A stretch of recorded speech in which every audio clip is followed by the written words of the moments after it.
Good evening, ladies and gentlemen. It is now 5:30, and I will call this regular meeting of the Burnsville City Council to order.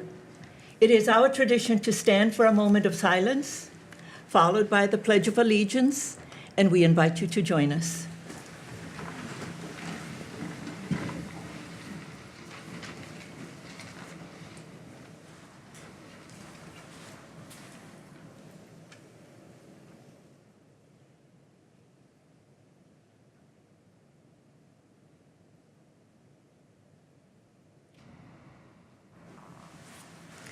I pledge allegiance to the flag of the United States of America and to the republic for which it stands, one nation, under God, indivisible, with liberty and justice for all.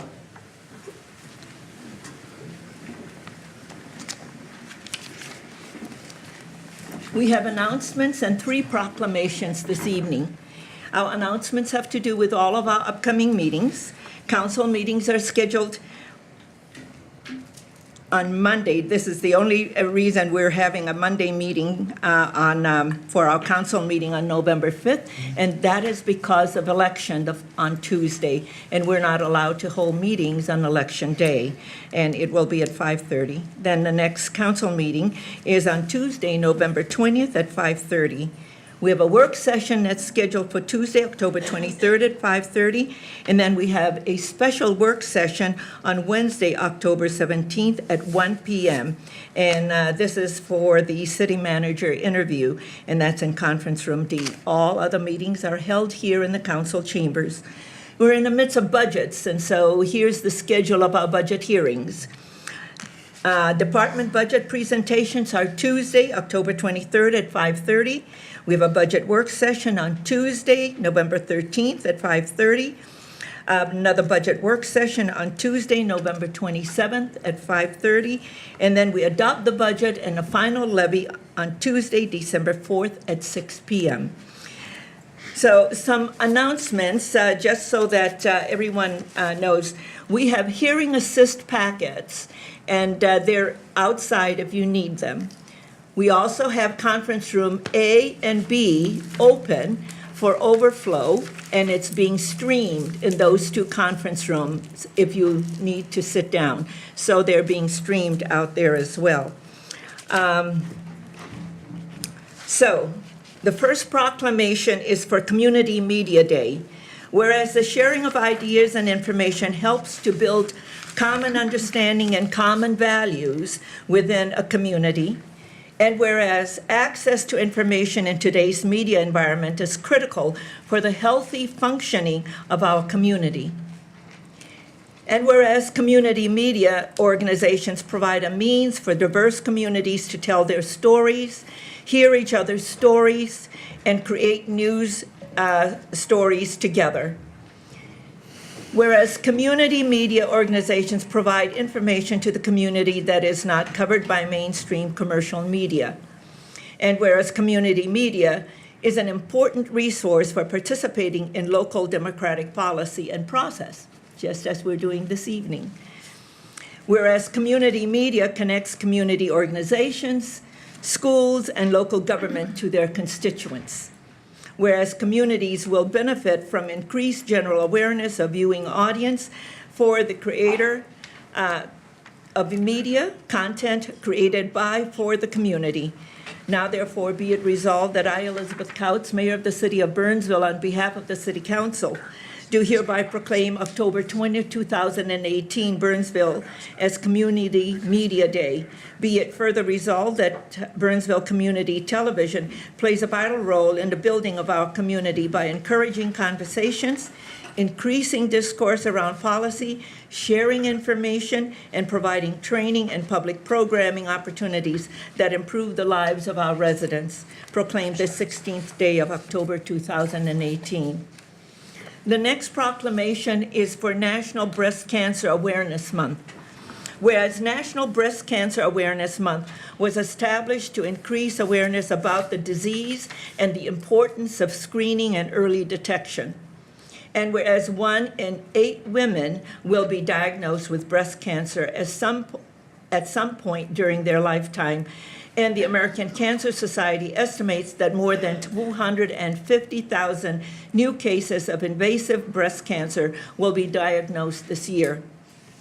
And whereas mammography can detect breast cancer up to 2 years before physical symptoms can be seen or felt. Whereas the city of Burnsville is committed to raising awareness about breast cancer and the impact it has on our loved ones, friends, colleagues, and community members, and proclaiming our commitment to prevention, detection, and treatment of breast cancer. Now, therefore, I, Elizabeth Couts, Mayor of the City of Burnsville, on behalf of the City Council, and in honor of all that have fought against breast cancer, do hereby proclaim October 2018 to be National Breast Cancer Awareness Month in the city of Burnsville, and encourage all women to become aware that they are at risk and to check with their doctors to see whether they should get a mammogram, proclaimed this 16th day of October. The next proclamation I will read from the podium so that I can also present it.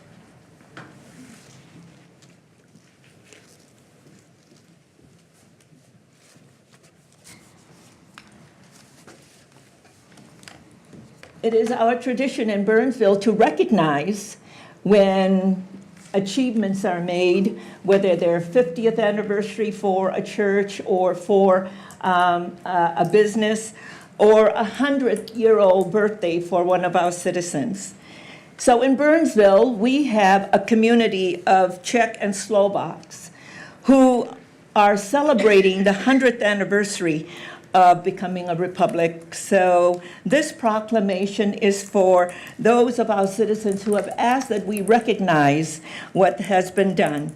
Whereas on October 28, 1918, Czechoslovakia was founded in the aftermath of World War I.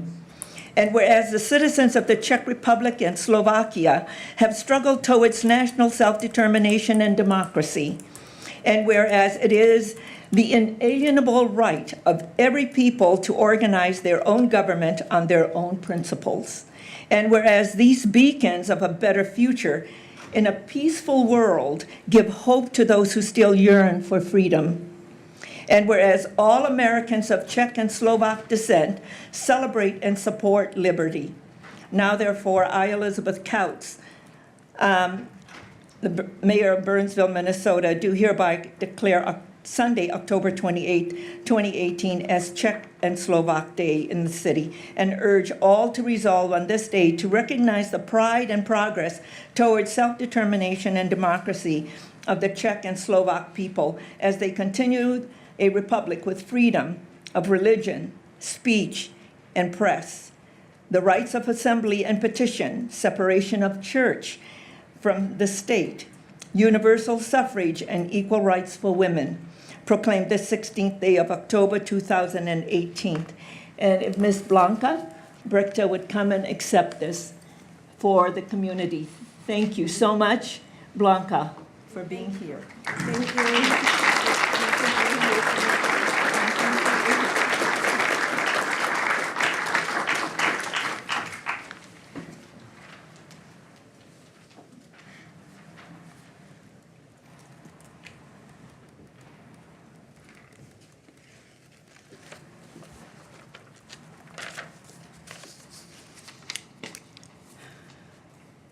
The next item on the agenda is citizens' comments. This is the opportunity for anyone in the audience to address the council on an item that is not on the printed agenda and not an application form that will be coming before us at a future date. Is there anyone who wishes to address the council on an item that is not on the agenda? And it's coming on, please come forward and give us your name and address for the record.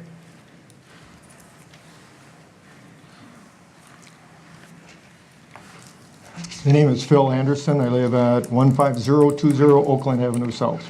Okay. Okay. And the issue or the question I have for the council is whether or not you're looking at getting a common waste hauler for our city rather than the 5 that we have going down our street every week. And actually, if you look at waste and then recycling and then garden waste, it's times 3. And we just had our road redone. Those heavy trucks do damage, number 1. Number 2, I have from the Minnesota Pollution Control Agency the recommendation that we have some sort of a centralized thing because of the cost efficiency. And there's a danger point. We've got kids playing on bicycles in the summer and these big trucks rolling back and forth. So I think there's a lot of reasons, monetarily as well, that we might be able to have more leverage as a city rather than as individuals trying to negotiate a fair price for waste collection. Thank you so much for bringing this item again to us. We've had 3 citizens groups who have spoken to this item and did the study and research. And at the end of each of their deliberation and research, they've all come back saying that they would much rather have the freedom to have their own choices. So our staff has put together some guidelines that you can work with your neighbors. One of the things that we also did was to divide the city into zones so that the trucks are only in your neighborhood one day a week and not every day of the week. So those are some of the changes that have been made. But the other is that the citizens of the city of Burnsville have mostly said, after they've done all of their work, that they would much rather make their own choices. And then we have our staff help to facilitate where you can access your neighborhood and that you go in together and get one pricing for your neighborhood. Those are some of the things, but our staff can help you with it. Yeah, we've done some of that in my neighborhood, okay, but it seems like we're fighting an uphill battle as small groups as opposed to a city, number 1. Number 2, I'm sure everybody's aware that the city of St. Paul has gone this direction. Bloomington has gone this direction. It is certainly, I think, a movement that is taking some roots, if you will. And with all due respect to those that have looked at it before, that doesn't necessarily represent all the citizens of Burnsville. We had we got an election in a couple of weeks, we could have it on, we're not going to, but I mean, that way we'd get a better sense of what the common perception and view would be. So let me ask you this. We can put this on our agenda for our all-day work session, but would you be willing to serve on it? Sure. I'm a big believer, you got to put up or gotta- shut up, right? That's right, sir. And when you come before me and you have something that you want to do, then I'm going to recruit you. I used to be department chair at the University of St. Thomas, and when people wanted something, they had to be willing to just not ask, but also put in their fair share of effort. So. Okay, what we will do is we'll put that item on our all-day work session and see what the council will want to do with that. Okay. And then look at the resources we have as we work with our staff and say, how do we get this? Because this will be the 4th one. Okay? Okay, so thank you for bringing it again. And how will I find out about when that occurs? Oh, yes, our staff, we have your name. Okay. So you see Ms. Collins down here? She's the clerk. She has all of the information, and she can get more information from you. Councilmember, Actually, your question answered what I was going to ask, is so that you could be invited to it. Yeah. You know the day it's going to happen. yeah, Because Yeah. it is an open meeting for anybody, our all-day Yeah. work session, so anyone is Yeah. free to attend. yeah. Okay. And our staff will be in touch with you also if you wish. And, Okay. and then once we talk about that and make a decision on how that's going to go forward, then, and we get the staff resources in place, you'll be contacted. Okay, thank you. Thank Do I you. need to talk to her now, or you got my name? You need my fingerprints? Yeah. Okay. Is there anyone else? Anyone else who wants to address the council? Seeing no one, we will move on. Next is additions to the final agenda, and this is only, Apologize, but as I'm walking back, my brain used to be a little quicker as age creeps up on me. It would be interesting, I think, for me, just to show a glimpse of what kind of level of interest is in what I brought up, or if it's just me and my 5 neighbors. ask your questions of How many your, would be interested in finding out, like St. Paul has done, where they're gonna have a common carrier, so you'd have 1, or maybe you have 2. But again, we've got 5 coming down our street, I don't know what you do, and that's 5 for recycle, 5 for garbage, and 5 for yard waste. So that's a lot of trucks. And if your road just got repaved, I don't really want to spend another $1,300 to have it repaved again shortly because of heavy trucks running up and down. So maybe how many are interested in that concept of getting designated, and then they would have to, they would have to bid for it. So it seems to me there's a.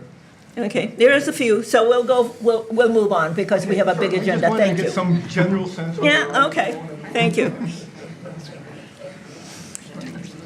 Okay, the next item on the agenda is additions to the final agenda, and this is for emergency items only. Ms. Hardy, There's none from staff, Madam Mayor. members of the council? Okay. The next item is the consent agenda. Now, the consent agenda is a group of items that's considered to be routine and will be enacted by one motion, or if it comes, or an item comes to us unanimously from the Planning Commission, it gets on the consent agenda. And I know that you all want us to pull the application for Healy Ramey, and that is item M. So we will pull that. But Ms. Hardy, are there any items from staff to pull? None from staff, Madam Mayor. Okay. Members of the council? Okay. You covered it with them. Yeah, and I understand that from the audience, you want M pulled, correct? Yes. Because we received quite a few letters wanting M to be pulled, so M is pulled for a separate discussion and vote. May I have a motion for the balance, Move to please? approve? Second. There's a motion and a second. All in favor, please say aye. Aye. Opposed, say nay, and the motion carries. Thank you. Item M. Ladies and gentlemen, all of us are here because we are residents and businesses in Burnsville, and we're one Burnsville, we're one family. So what I want us all to remember is this, that in this council chambers, we have only one thing hanging here in the council chambers, and that is our values. And I ask that we all practice civility and mutual respect. Because if you look around, the item that we're addressing here are items that are of great concern to us, but it has more to do with, we're looking at a land designation. So if we can all remember, this is not a win-lose. This is us coming together to solve a problem together.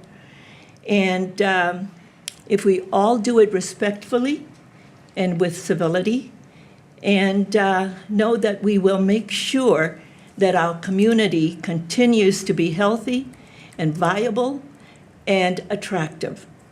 Okay? So the item that is being pulled is the application of Healy Ramey for a comprehensive plan amendment from business retail office to mixed use for 14501 Grand Avenue South. And we're asking to adopt the resolution for the comprehensive plan amendment. And presenting is Ms. Regina.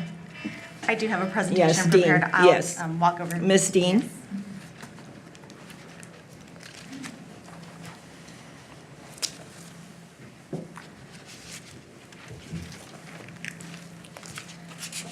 Good evening, Mayor, members of the council. I'm hoping everyone can hear me in the audience.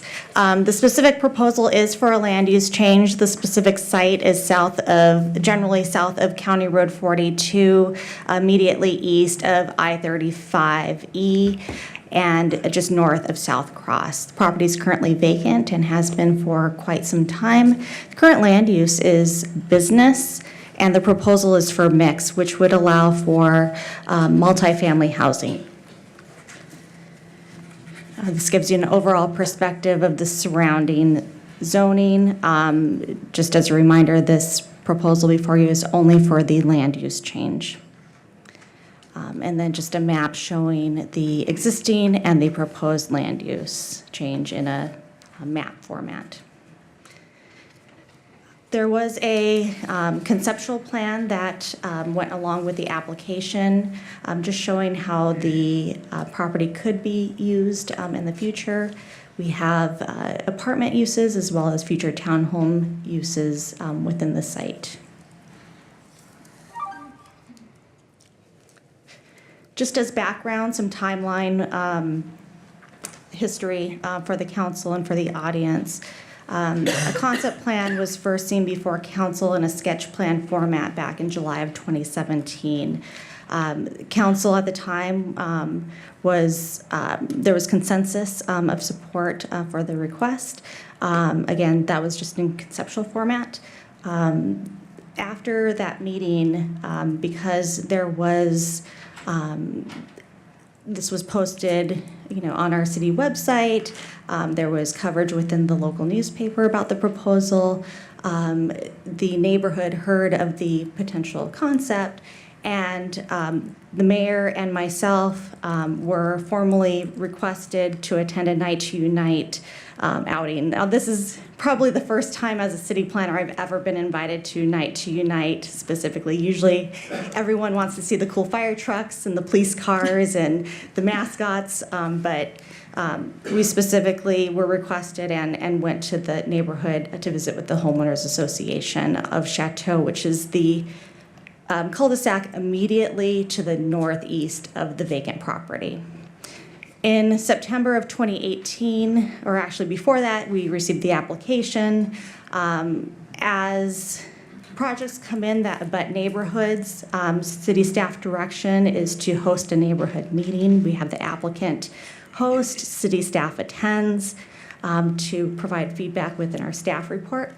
At that meeting in September, which was held here at City Hall, approximately 50 property owners attended, pretty well attended. We have the applicant. Typically what happens is we have the notification of property owners within 350 feet specifically notified. The applicant asked us to go out 500 feet with this particular request so that they could reach more property owners. So an additional set of property owners were notified that would not normally be notified for the neighborhood meeting. After that feedback, that was held at that specific neighborhood meeting, there were concerns about sight lines and views should this proposal come forward as apartments. There were neighbors that were concerned about potential height of a future project. So the applicant went on site to view from people's backyards what they could be seeing, so that in the future, should this come before the council and planning commission and public hearing as an actual development application, that they would have that opportunity to work with the residents to look at screening potential in the future.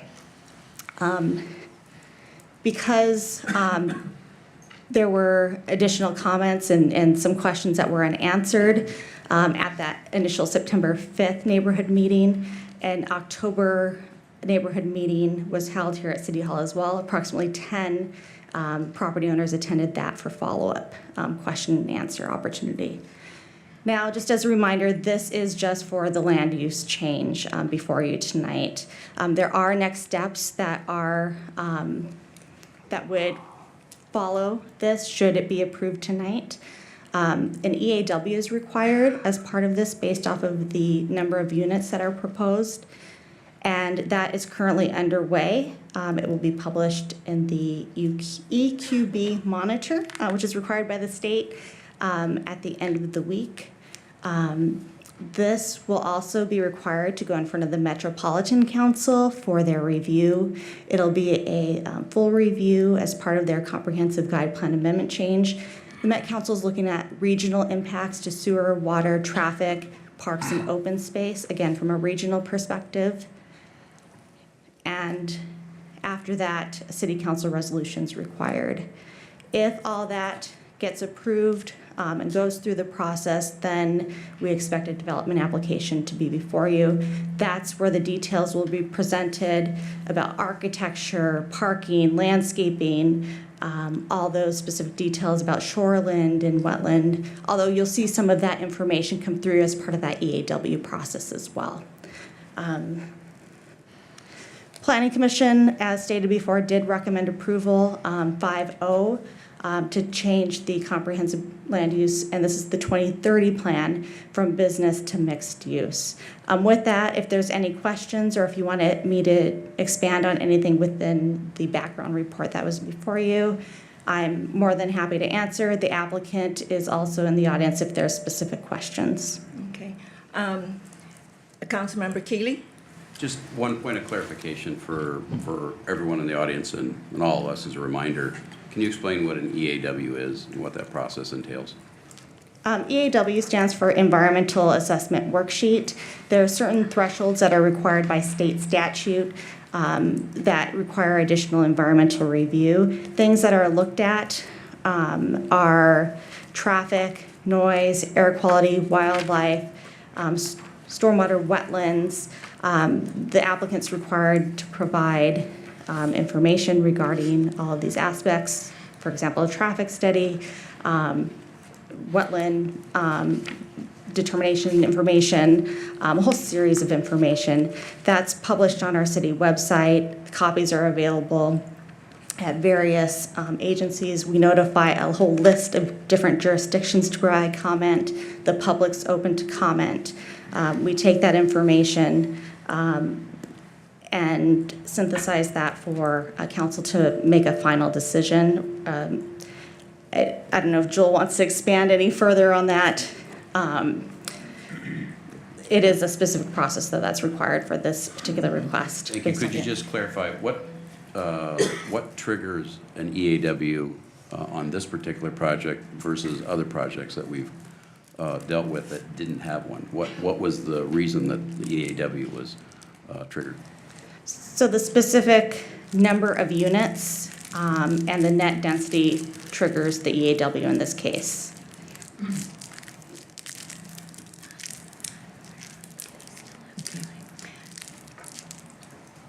Thank you. I have one other question because it was asked did we hear anything from School District 196? Because we sent out this notice of a comp plan amendment to all of the different agencies and also to school districts. Now, 191 said that they are not impacted, but did we hear from 196?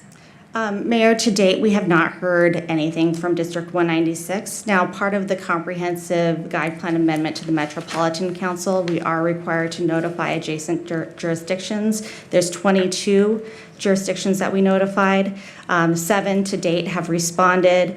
196 has not responded. They still have a window where they can respond specific to the request. Okay, very good. And SRF is working on a traffic study, and it's in our background. Correct. Okay, very good. So are there any other questions from council? Members of our Burnsville community, we have watched the Planning Commission meeting. We have all of your written materials to us by email, or some of you who have sent them in by U.S. Post. We have all of that. And so we have read all of that. Now, if any of you have any new information on the comp plan amendment for this site, then let's listen to that. But we've listened to everything that has been said and everything that and read everything that you have written.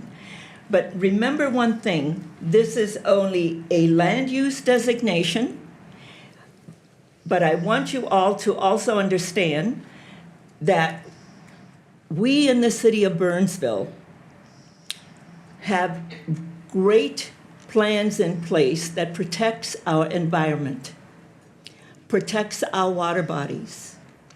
In 2001 and 2002, most of you who live around water bodies took place in our meetings that had to do with protecting those water bodies.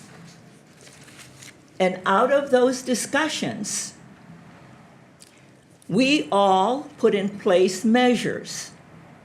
And because we put those measures in place and we measure all of these things that have to do with our water bodies, in Burnsville, Early Lake came off the impaired waters list in 2012. And just this June, Crystal Lake came off the impaired waters list. So please know that we're serious about the quality of our water and our environment, because Burnsville also leads the state. In 2009, we adopted a sustainability plan that addresses not only our environment and being energy efficient and water, and making sure that we have we protect our wildlife and everything. So please know that we take those plans very seriously and we work them. So we continue to lead the state in environmental practices. We lead the state also in our water quality, and we will not jeopardize what we have done because we have a lot of measures already put in place. So remember that there is a lot yet for us to do as we move to the future when they do present an application. And so a lot of work still needs to be done. So if anyone has any new information, we would be happy to hear that. We've also seen all of the pictures some of you have sent in, so all of that we have. Does anyone have anything new to offer? Okay, please come forward, give us your name and address. Thank you, Mayor, members of the council. My name is Matthew Lemke. I live at 14621 Carriage Lane here in Burnsville. And I appreciate the comments that you just made.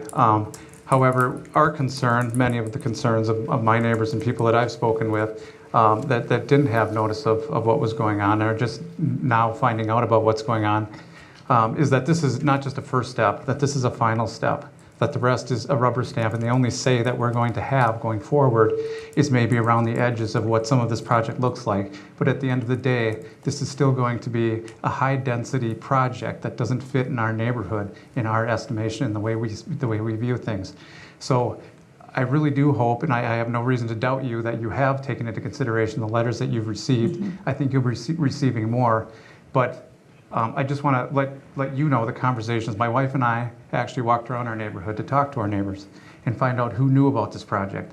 And we found out that a lot of people in our neighborhoods don't know about this project, that they're just realizing what this project is about. And as we talked to them, the one resounding theme I want left with you is, it was, hey, good luck to you guys. We really hope we wish you well, but you can't fight City Hall. And what I want to leave you with is, we don't want to fight City Hall. We want to work with City Hall in a process that works for all of us, that yields a result, that gives us a project that we can all live with in our neighborhoods. Thank you. Okay, thank you. Is there anything new that anyone wants to offer?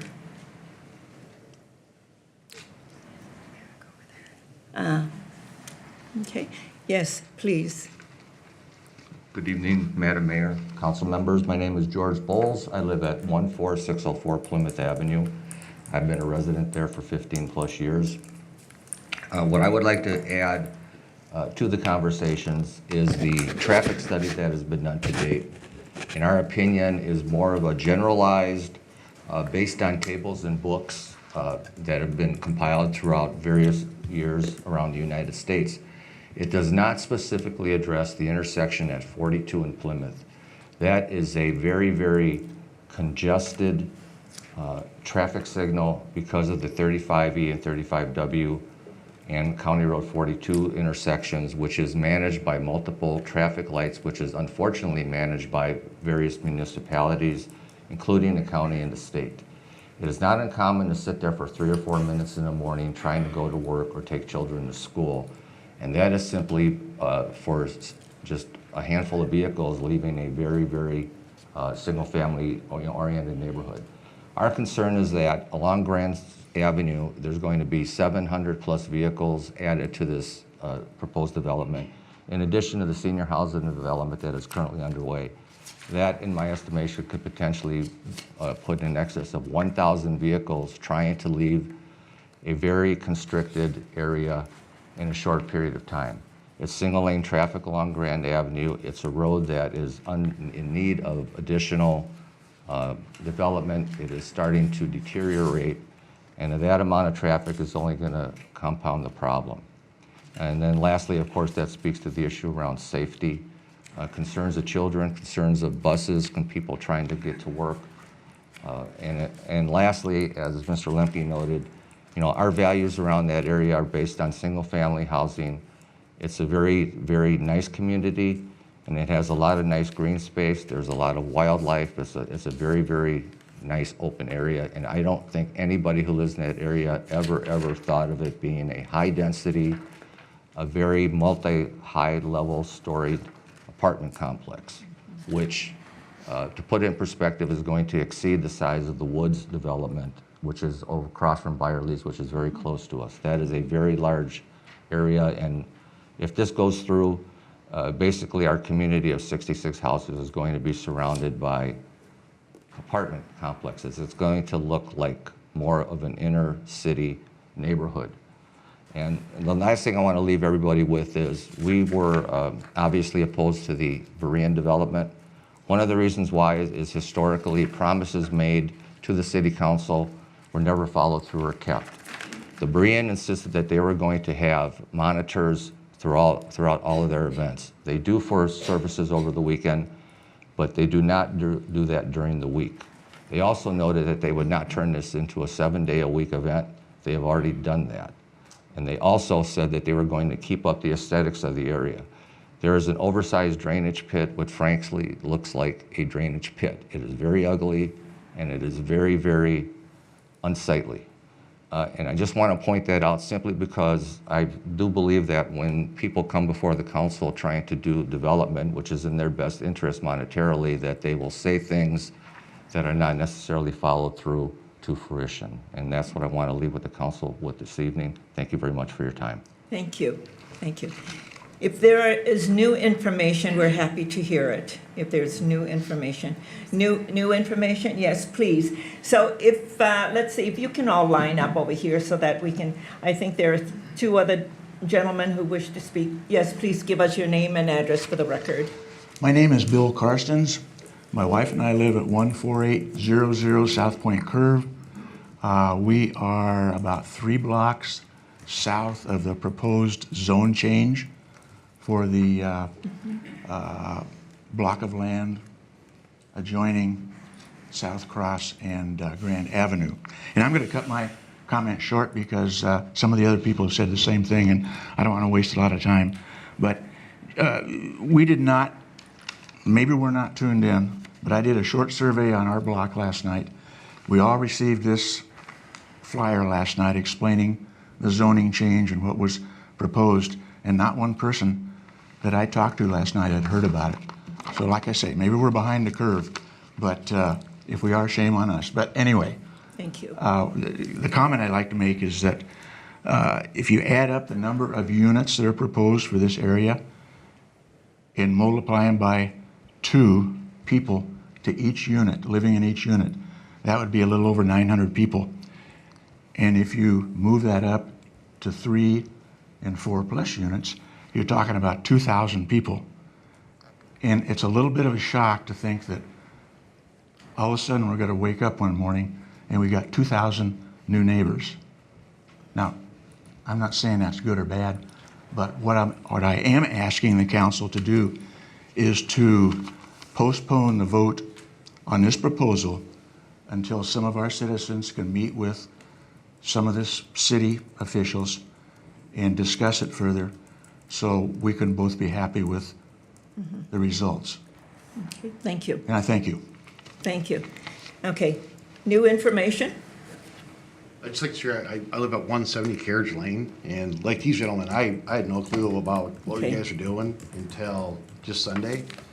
And I get the 350, 500 feet, but you gotta understand, there's lakes on the north side, south side. I live on the south side of the lake, so in essence, where the property is gonna be at, that water affects my backyard that's in the south. And the sediment that's in that lake and the uncleanliness of that lake is already a problem. And when there's a lot of water, rainwater, that lake floods. And the concern is now that you're taking away that buffer zone and putting up apartments, it's gonna even be worse as far as that lake, how it rises it and drops. And then I'm also a family of children, and safety is a huge concern as well. So respectfully, thank you for your time, and I hope that you guys vote in favor of the residents. Thank you. Thank you. Sir? Okay. Mayor and Council, my name's Terry Olsted. I live at 10 Carriage Lane. I won't beat the dead horse to death, but I'm about 6 houses in from Okay. Southcross. Yeah. We were the last house to get the flyer. Okay, So it was myself and some of the other neighbors, and we have a whole passel here Okay. who went around door to door. Nobody knew anything about this. I understand it was in the newspaper. I understand that it was on the website, although hard to find. But notice was not given to the neighborhood. In way of background, I've spent over 25 years in federal law enforcement. I'm currently employed in federal law enforcement. I currently work in the city of Burnsville a lot more than I used to. In the last 2 or 3 weeks, we have done search warrants at the big, nice luxury apartment complexes in this city. One of them took a pound of fentanyl and a kilo of coke, and the other one about 4 kilos of heroin. I'm not at liberty to talk anything beyond that, but when you put high-density housing, albeit starting at least 900 extra people, at the end of the day, 2,000 or 3,000 people in a small neighborhood with, there's maybe 300 houses that go around it, that's a concern. Okay. It always is. There's always an increase in crime when you put that amount of people in it. That's the concern of a lot of people around here. yeah, yeah. Okay, thank you. Thank you. We will practice civility and mutual respect, and thank you for your words, and thank you for sharing. So, we're one Burnsville, one family, and the public hearing has been done. So unless, we heard that there has to be a better process in notifying people. So we heard that. We also heard that you want it delayed. We also heard that. So is there new information? New information? Please come to the podium so everybody can hear. If we can just have new information. I'm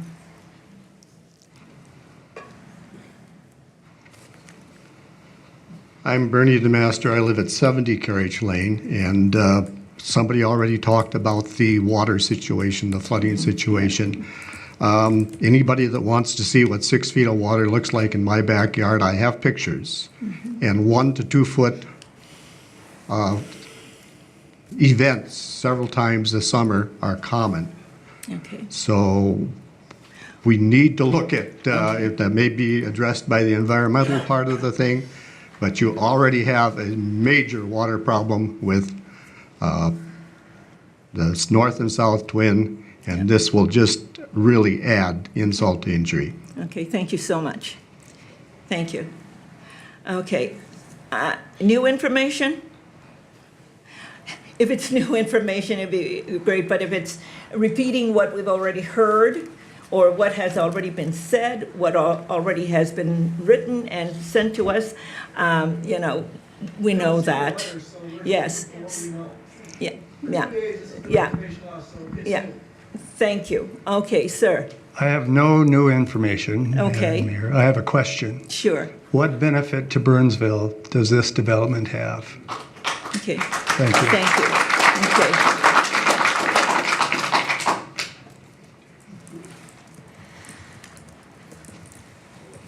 My name is Paul Williams. Yes. I live at 306 Crystal Lake Circle. I was here for the other meeting. Yes. And I also attended the engineering meeting or the prior planning meeting. What was overlooked in that meeting regarding this particular property is something that I've stood on many times, and that is the drainage from those holding ponds goes right into Crystal Lake on the west end.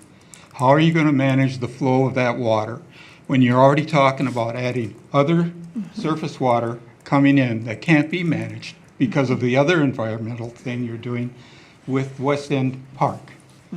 My point is, the new information is, have you considered the drainage of those ponds, which end up going through the big concrete outlet into Crystal Lake? And are you relying on the fact that the citizens of Crystal Lake raised $8 million to clean the lake up that you're so proud about? Now do you want us to go and do something more so you can come along and screw it up again? This is a very emotional issue. And my point is, new information.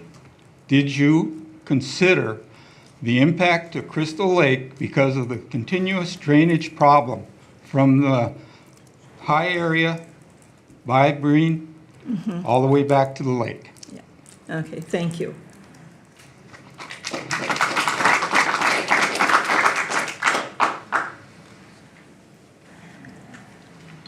Good evening. Good evening. My name is Jesse Carlson, I live at 151 Carriage Lane. Thank you for allowing us to speak here this evening. So just two quick points I wanted to ask and at least have you consider them as part of, before you take a vote. And there's two things that I had heard tonight that Regina had mentioned. One was the EAW. It sounds like it's going to be due out really soon. So is there a possibility of getting that information first before we take a vote? Because I think that the residents that I currently live around, we love our neighborhood. We don't want to see anything happen to that. So can that be considered first and foremost? Then secondly, we live, we're in District 196. It doesn't sound like they've commented. It'd be great to hear if we can reach out to them and get their feedback before we take a vote. So those are the two items I'd like you to consider. So thank you and have a great evening. Thank you. Thank you. Anyone else? Okay. Does the applicant want to respond to some of the concerns that was raised by the residents?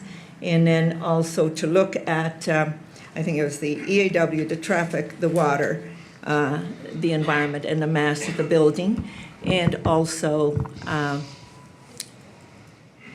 the need would probably be on our court, but you also can speak to the need. Madam Mayor, council members, I'm John Shardlow with Stantec Consulting, and I'm here speaking on behalf of the Healy-Ramey development team.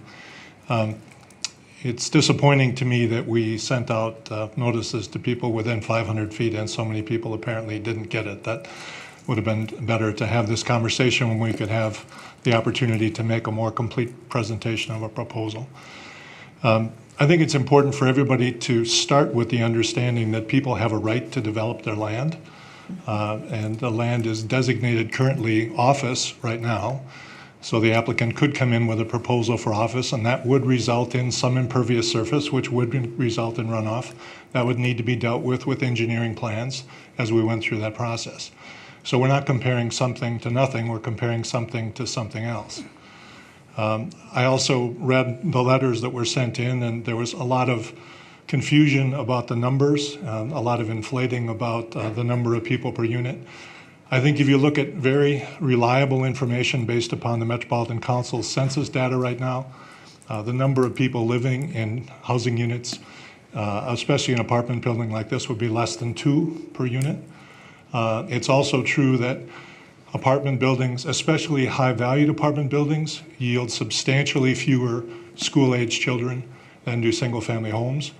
While all of those units continue to pay school taxes, based on the studies that we submitted to the city, I believe that we will be able to demonstrate to you that this project will have a very strong net positive effect on the school district, and the taxes that are paid by multifamily residential is not subject to the fiscal disparities pool.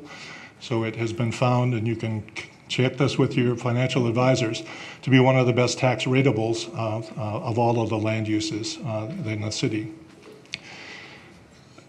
We knew that traffic was going to be a concern. Traffic is always a concern. We retained SRF consultants, and Marie Cody is here to answer any specific questions. This wasn't just a research job that was done based upon published journals.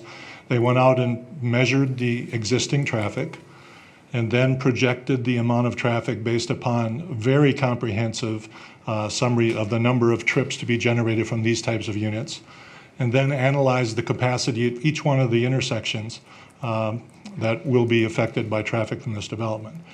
And she can answer detailed questions, but what she found was that basically each one of the intersections would continue to function at acceptable levels. Now, if you're of the viewpoint right now that there's too much traffic in the neighborhood, any number of traffic that would be added to that would be viewed to be too much. But the roadway system is designed with certain capacity, and as is every other street in the community, based upon the comprehensive plan. I think it's also important to note that this land use would generate approximately 40% less traffic than if it were fully developed for business, again, which the property owners would have the right to do. With respect to the drainage issue and the water issue, we will go through a full planned unit development process. We will request a rezoning, during which time the city will retain substantial discretion. We will meet all of the applicable standards for the city's comprehensive stormwater management system. We'll work closely with staff to make sure that all of the water that's generated from the development will be pre-treated and retained and detained before discharge. When we had the neighborhood meeting, we wanted to be clear with folks that there haven't been specific plans designed for this project yet. Respectfully, nobody's going to spend the money to do that until you know that you have the appropriate land use designation. But we have done work with the prospective developer, LaSessi Development, and we did share examples of their projects in other communities. They have an existing project in Woodbury, one in Maple Grove, and one that's currently under construction in Minnetonka. We wanted to do that as a way of indicating to people that they could go and look at those projects, talk to those communities if they wanted to get a sense of the level of quality. I have known Tom Healy and Peter Ramey for pretty close to 40 years. They have been developers in this community for nearly that entire time. And I would think that if you checked, you'll find that they keep their promises, always have. They have a tremendous legacy of commitment to development, and they've done an excellent job in Burnsville and everywhere else. I'm happy to answer any more specific questions that you have. We did meet with the immediately adjacent property owners, as Regina mentioned. There are dense trees between those back properties right now. We literally couldn't see the units today when we were out there on the site because of the trees having the leaves on them. But folks were concerned about winter views, and we made a commitment to those property owners that when we have the specific plans, we will work with them if we have to spade move in coniferous trees to make sure that we protect their privacy. There also was concern from one of the property owners about potential trespass off of the sanitary sewer easement into his backyard, and we committed to him at the time that we will work with the city staff and we'll find a solution to address that concern.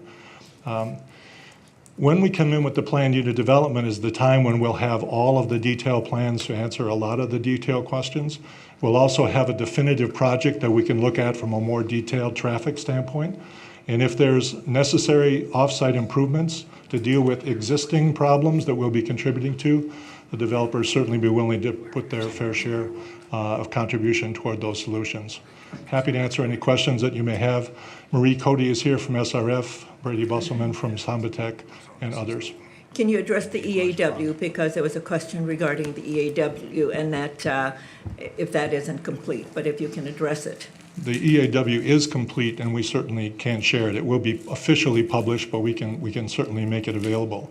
Okay. The EAW is basically 28 questions that need to be answered, and each of those questions then gets put in the document, and it's subject to a 30-day review and also review and comment by all of those public agencies.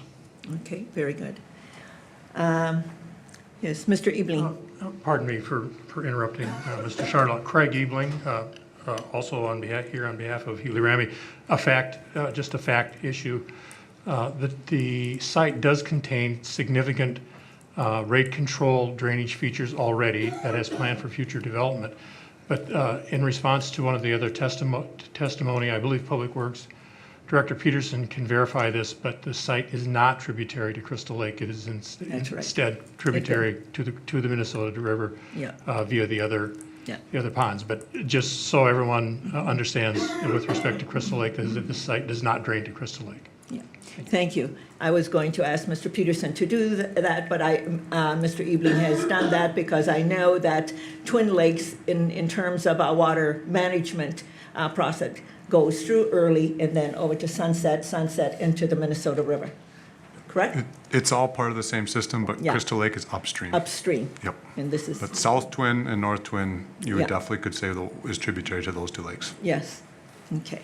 Very good. Members of the council, do you wish to hear from the traffic consultant, or do you have everything that you need at this point? Do you have other questions?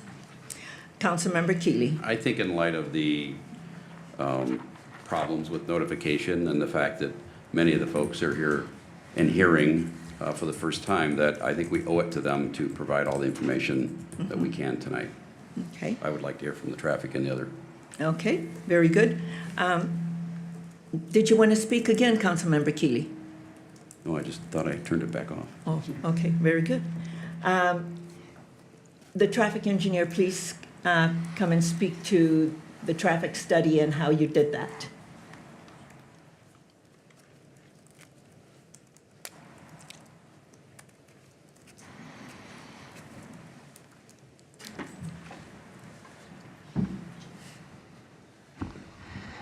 Madam Mayor, members of the council, Marie Cody with SRF Consulting.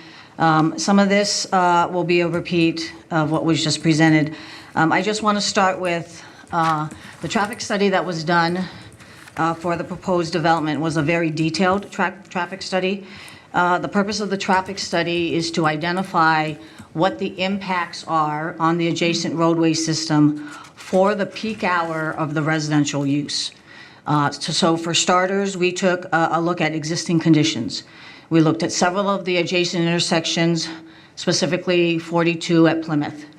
And we went out in the AM commuter peak hour and in the evening commuter peak hour. And what we do is we take a look at all the intersections and we collect every left, through, and right turn movement from each approach. And we do that over a 2-hour period. And the reason why we do that is that then we can look at to see what is the true peak hour of that morning period and that evening period. So then we develop a model. The model is developed with the existing signal timing that is out there today, and we analyze the intersections with results that are level of service A through F. And it is similar to school grades where level of service A is excellent and level of service F is poor conditions. And it's based on the average delay that each vehicle will experience at the intersection. So in the 7-county metro area, level of service D or better during the peak hour is considered acceptable.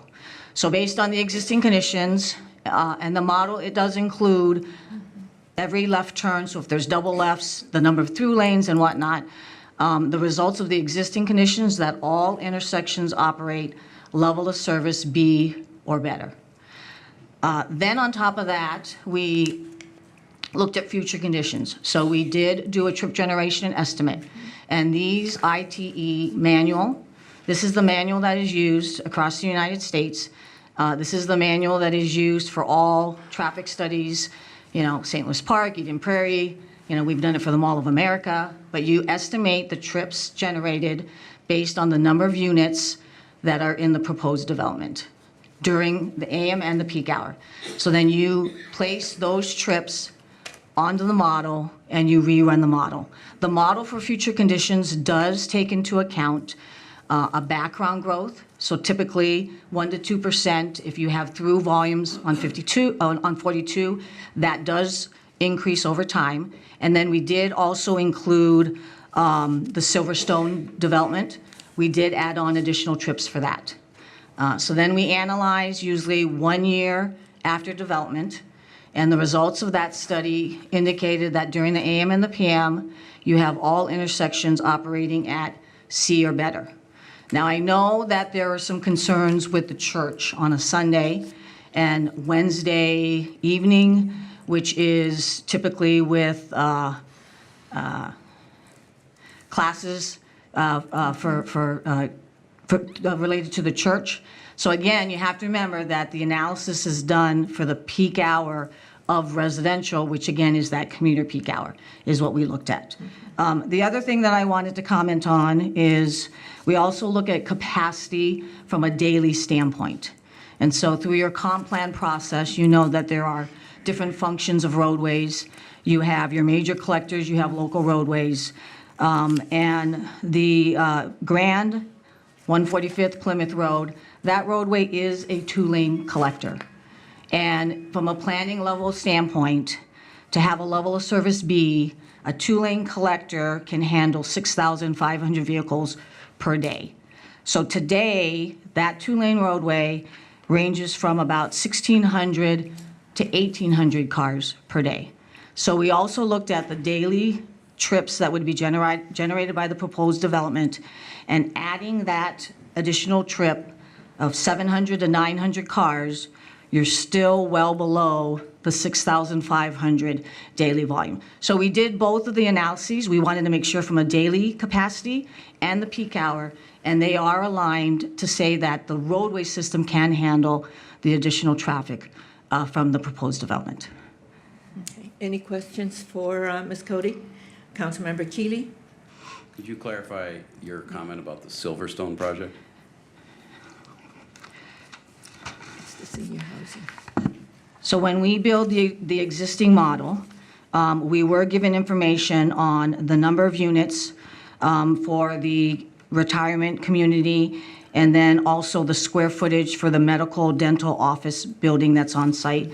And we did the same methodology where we will generate trips based on that particular development, and that is also added to the intersections in the area so that we get a clear picture of future conditions, including that development. Thank you. Okay. Councilmember Schultz? What is the difference in wait time between a B rating and a C rating? Stump the expert. I do not. I do not have those ranges. Let me take a shot at, when you go from a level of service D to E, I believe it is about a minute of delay. I do know that for the intersection of 42, the Signal, and Plymouth, that there is about a 5-second average increase per vehicle. So it is not expected that during the peak hour that there would be a significant change in the overall delay. Thank you. Okay. Any other questions? Thank Councilmember Councilmember Keeley? I apologize. Can you just give us some of your credentials, how long you've been doing traffic studies, et cetera, so we know what the source of all this is coming from? Thank you. So I've actually, this summer, I made 25 years at SRF Consulting. And I would, the projects that I have worked on, we did work on the Mall of America expansion. I've worked on the Twin Stadium. My main clients, I've worked with Plymouth, I've worked with Eden Prairie, Minnetonka, St. Louis Park, City of Minneapolis. But these types of projects are called traffic impact studies, and this is pretty much the general basis of what I have done in my career. Currently, I am the COO at SRF, so I am helping out for those projects that have maybe more of a public involvement piece to it. But that is my career as a traffic engineer. Thank you. Okay. Any other questions? Any other questions for staff? Thank you, Ms. Cody. Questions for staff? Okay. Yes, please come forward and give your name and address for the record.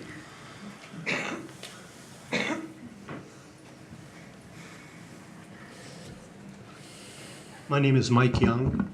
I live at 361 Maple Island Road, Burnsville, Minnesota. I was here to speak for the Grace Methodist one, but in part of that, I was looking at some of the roads, not looking at the neighborhood roads there, but I was looking at 35W and 35E, which both of these projects are right next to. And I looked at the 2040 comprehensive plan and the current situation from Crystal Lake Road west, Crystal Lake Road going south of that towards Buck Hill. That's currently at overcapacity according to the 2040 Comprehensive Plan. It's one of only 2 places in Burnsville that have that designation. It would be an F, which would be unacceptable, I believe. And then the other location, or the other situation is going north of that, which is like going past the Burnsville Center and splitting off towards 35E, 35W. That's currently at capacity, which is D. And then your future projections on there are currently set for that section going north to be at overcapacity, exceeding capacity, which would get an F, which would be 2 of 6 places in Burnsville that you guys have looked at least on your freeway systems and maybe some other arteries that get that designation. I just wanted to put that because that's where people feed in and feed out, getting out of these neighborhoods. Okay. Thank you. Thank you so much. Okay. I think it is time for the council to deliberate. Council. Before us is the adoption of a resolution for a comprehensive plan amendment from business to mix. Any thoughts? Councilmember Keeley. Thank you, Madam Mayor. Well, this has been quite a trip. In 12 years on the council, I remember some contentious votes, contentious subject matter, but none that has garnered the level of involvement by our citizens. And for that, I'm glad that you're here tonight. I apologize on behalf of the city for the notification. I'm delighted that the developer actually extended the 350-foot max or requirement to 500. And I did hear from folks in the Carriage Lane neighborhood that they were outside of the 500 feet, and yet they felt just as affected as somebody a block or 2 away within that 500 feet. So we need to do a better job of that. This is a tough one. For me, I think I've slept less in the last 3 or 4 nights than I have in a long time. It's not an easy decision. There's a lot to balance, a lot. I'm also thinking about what's in the best interest of the city long-term. My kids live here, my grandkids live here. You know, what kind of a city, am I still on? I don't hear myself echoing anymore. Yeah, so you're on. Somebody's playing with my grandson's in there playing with the knobs. The amount of communication on this project has been pretty significant. When it came through early on as a concept plan, I had no idea that it would get this much attention. We did look at that particular lot, the fact that it's been empty for forever, that an office, it was originally zoned by the city council a long, long time ago for office, and it might have made sense because it was next to the interstate.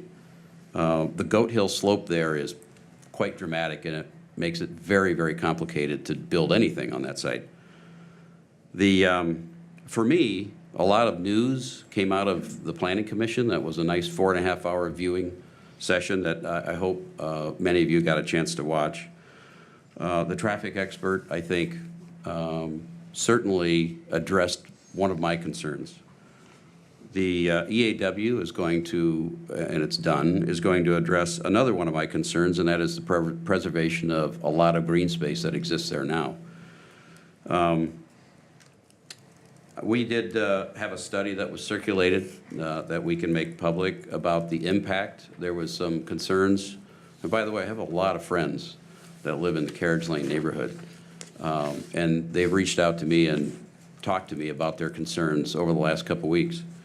One of them, one common thread was impact on property values. And this particular study points to a neighborhood, a suburb in Seattle, where high density actually improved the values of single-family home. One of the things that this project concerned me was the larger building being on the property itself. But looking at the concept plan, there's townhomes next to South Cross, closer to the Carriage Lane area. So the higher density is up north, closer to County Road 42, where an office building would have went. when you look at that traffic study and you think, I think Mr. Shardlow hit it on the head. I mean, it's been a woods for a long time, but if they would have brought a business office with retail project to us, we would have likely approved it, and it would have been a significantly greater traffic impact in that area than residential. I think, I don't know, I certainly don't think I'm more knowledgeable than the traffic specialist after 25 years of doing that. We're here to make a decision based on facts, and we rely on traffic engineers, we rely on developers, we rely on staff, we rely on research to bring facts forward, because I can't make a decision based on opinion and fear, and I can't make a decision based on a perception. I have to have facts to go on to guide me in making this decision. So the school impacts. I'm very familiar with some of these projects, not one of this size. This one is slightly bigger than what I've toured. But it was a surprise to me to learn that about 65% of these high-end amenity-rich projects are occupied by empty nest baby boomers. People who wanted to leave the maintenance of a single-family home and get into a no-maintenance, high-amenity, high-service support, higher price in virtually every case, rental project to free up their cash to invest in vacation homes in Florida or Cancun or wherever they wanted to go. And about a third is young professionals, millennials, very few kids. So Mr. Shardlow's point is validated by everything I've learned in other projects by other developers around the Burnsville. And by the way, these projects have been built for the last 10+ years by every city surrounding Burnsville. We have been out of this development process. We've been basically closed-doored to any of these projects. And if you go to Eagan, Apple Valley, Lakeville, Savage, take your pick, Rosemont, they all have them. They've built them there. And some of them are absolutely beautiful. We do not have anything in our city that would be considered luxury. There might be a sign on the outside that says luxury, but they do not compare, and they're not even in the same quality that these products are. And this is why we took the no rental policy down, because Burnsville has an overabundance of starter and mid-price rental products. We didn't have anything for those baby boomers, empty nesters, that said, I'm going to have to leave and move to Eagan. I'm going to take all of my experience, all of my volunteer hours, all the equity I've put into the city, and I'm going to go to Lakeville. And I'm going to take it to Apple Valley, and I'm going to take it to Eagan or to Savage. Because Burnsville, you're not offering me anything. I want to rent now. I don't want the hassle of ownership. I don't need it. But you don't have any quality rental that I'm looking for. You have a lot of rental, but nothing that meets my standards. So I'm going to go elsewhere because they've been building them for the last decade, and you haven't done anything. We've felt that pressure. We've heard from those people over and over and over again. So I think that had something to do with us taking that no rental policy down and opening the door for this high-end product that is missing in Burnsville. And that's what this particular developer wants to bring.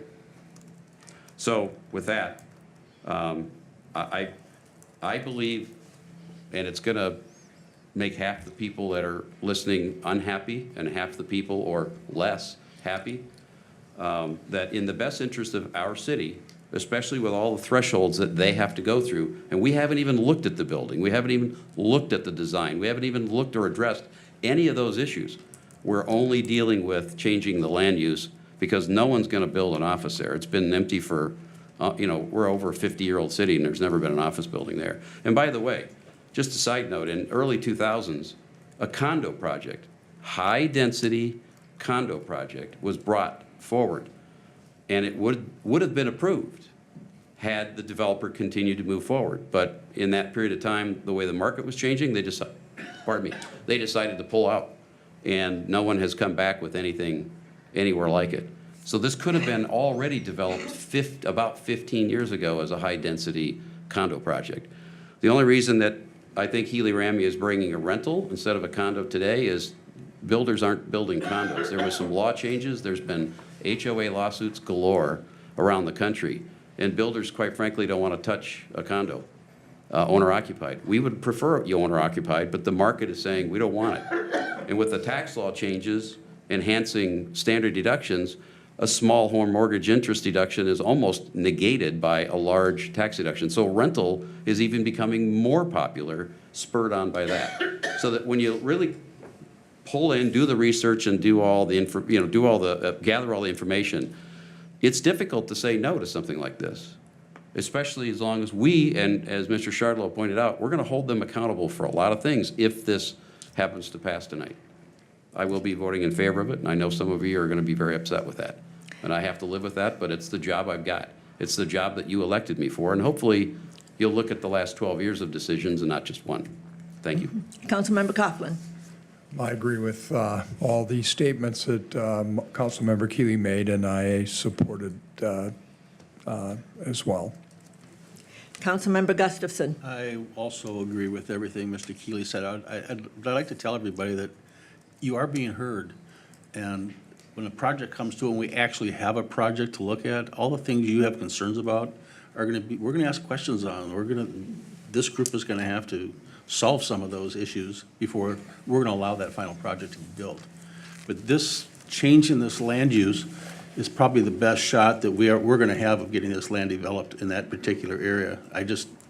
I'm in the real estate business, and I don't see office buildings ever being built in that area. It makes no sense. And so I will be supporting this as well on the land use change. Councilmember Schultz. When the developer spoke that a person who owns property has the right to be able to develop that property, that is the case. I am pleased, however, that for this area, since the area is a residential area, that due to looking at changing it to a mixed use, it can stay a residential neighborhood rather than putting business uses into that neighborhood as well. Just looking at it personally, that does seem to fit the neighborhood better. I also was listening carefully to see, is there a stormwater problem that's going to be created by this? And with the knowledge that it's not going to be going into Crystal Lake, it in fact goes the opposite way, it goes towards the river, that alleviated a big concern that I had, because I don't want you to put out more money. I don't want residents to put out more money for cleaning up Crystal Lake. Like, that needs to not happen. So I am happy that with changing it to mixed use, this can stay a residential area. And those three things are why I would be supporting changing it to a mixed use to keep this residential. One of the things that I've been very, very focused on for our community is our environment, the water. So knowing that they did an EAW helps me to understand that they're serious about the environment as well. When we have spent a lot of money, and that's everybody in the city of Burnsville, to ensure that our water bodies are preserved and also are clean. And when we have 2 lakes, and it's very rare that lakes in the state of Minnesota come off the impaired waters list. But we have 2, Early Lake and now Crystal Lake. And we have focused on all of the water bodies. So what I also see that will be happening with this development when they do present an application and what they're going to do is that we can also continue to improve the environment, continue to improve the water bodies with the plans that we have in place with regard to our sustainability plan, with regards to our water plan in Burnsville. And the thing that also, for me, is that property owners' right is constitutionally protected. But we can put in place codes and zoning and ordinance to ensure that the things that we want for our community are met.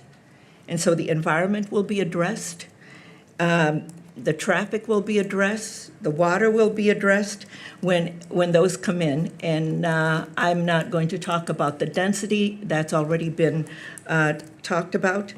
But I think we have a lot of work yet to be done as we continue to move forward. So I ask that you continue to stay engaged, because that's how we do things here in Burnsville.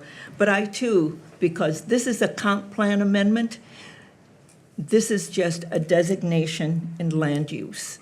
And I believe, so I've been the mayor for 23 years, that there was a time, and Mr. Ramey and Mr. Healy can correct me if I'm wrong, at one time did Alina want to build an office building on that spot and then moved away? And when we presented that to the neighbors also, it's all of the people going in and out from an office. And so Alina did look at that property, and no one else has looked at that property as an office building. But there is a lot more traffic when you have an office building. So we do have an opportunity here to develop that property, and I'm not going to speak to all of the benefits that Mr. Shardlow already spoke to and all of my colleagues have spoken to. So, members of the council, Councilmember Coughlin. I'd like to make the motion to amend the comp plan to change the land use from business to mixed use. Adopt the resolution that is before us. Okay, a motion to adopt the resolution, and there's a second. All in favor, please say aye. Aye. Opposed, say nay, and the motion carries. Thank you very much for being engaged and involved. We will continue. This is only the first step to a long process that's ahead of us. Thank you.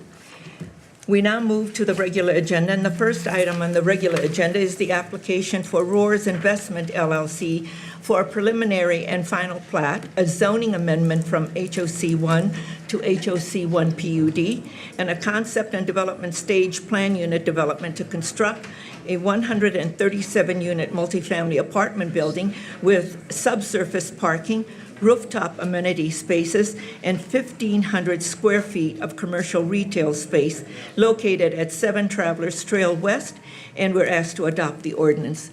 Ms. Dean. Good evening, Mayor, member of the council. This property, it's currently owned by the EDA, Economic Development Authority. It is located in heart of the city. Location generally south of Highway 13, just west of Nicollet Avenue, just north of our Ames Center and parking ramp for reference.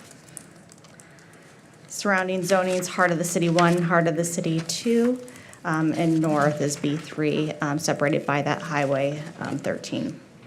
Specific sites, approximately 1.66 acres. As part of the request, there is a plat that's proposed, seen here. I'm going to jump to the site plan. General layout is a U shape. Underground parking is proposed.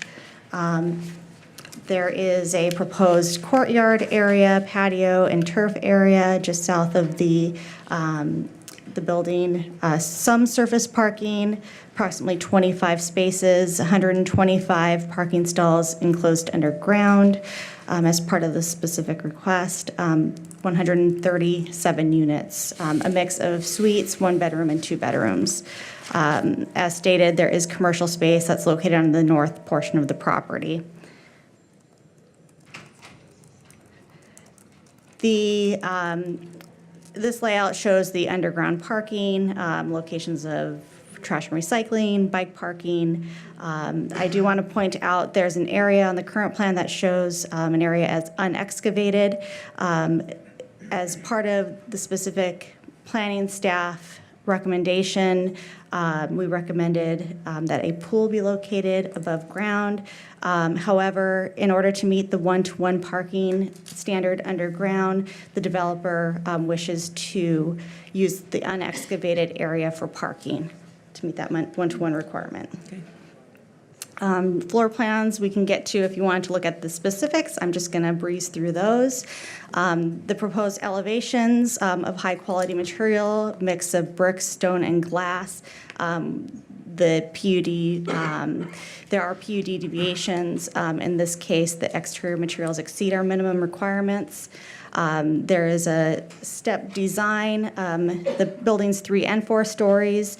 That's to accommodate the views from Ames Center, looking to the south of the Minnesota River Valley, as well as the Minneapolis skyline. There is a roof deck that's proposed in that location. On the north side, we have the retail entrance and the general entrance of the apartment to the lower level amenities, which include fitness center, coffee station, and other concierge services. Another look at the elevations. As part of the Planning Commission recommendation, they asked again to remove the pool recommendation from staff, as well as asked for the applicant to modify the north and south entry to be more prominent. So generally, this would be the south elevation. They asked to work with staff to make this more prominent, as well as the north, or actually, this is, yes, looking north. This is looking north, looking south, to modify both of those entries. Planning Commission did recommend the proposal according to the conditions below. The vote was 4-1, and that's why it's before you tonight. Certainly, if there's any specific questions, the applicant is in the audience. If you want me to go over any details of the proposal, I can certainly get into more details if you'd like. Yeah. No, I'm pleased that they are going to do one-to-one parking underground, because we held chase to those standards, and that they're going to do the same thing. I'm also glad that they have a south entrance, because that allows their residents to have access to Nicollet Commons Park and all of that, and they don't have to just exit the building on the north side and then have to walk all the way around. But on the south side, they have direct access to all of the amenities that are on the south side, the park, Ames Center, and all of the restaurants along that. So I'm glad that they have made those adjustments to the plan. Councilmember Coughlin. If the council's ready to vote, I'm ready to make a motion to approve. Okay, let me ask first, does council members have any questions of Ms. Dean? No. Okay, then if there are no other questions and everything has been taken care of, the parking was the important piece, and that has been addressed. So, Councilmember Coughlin, your pleasure. Motion to approve the Planning Commission recommended preliminary and final plat and zoning amendment for this project. Okay. Second. There is a motion by Councilmember Coughlin, second by Councilmember Schultz. All in favor, please say aye. Aye. Opposed, say nay, and the motion carries. Thank you very much. And now we move on to item number 6. Item number 6 is an application for Northland Real Estate Group LLC for a comprehensive plan amendment to change the land use from low-density residential to mixed use for a property at 15309 Maple Island Road. We're asked to approve the comprehensive plan amendment and adopt the resolution. We do not have a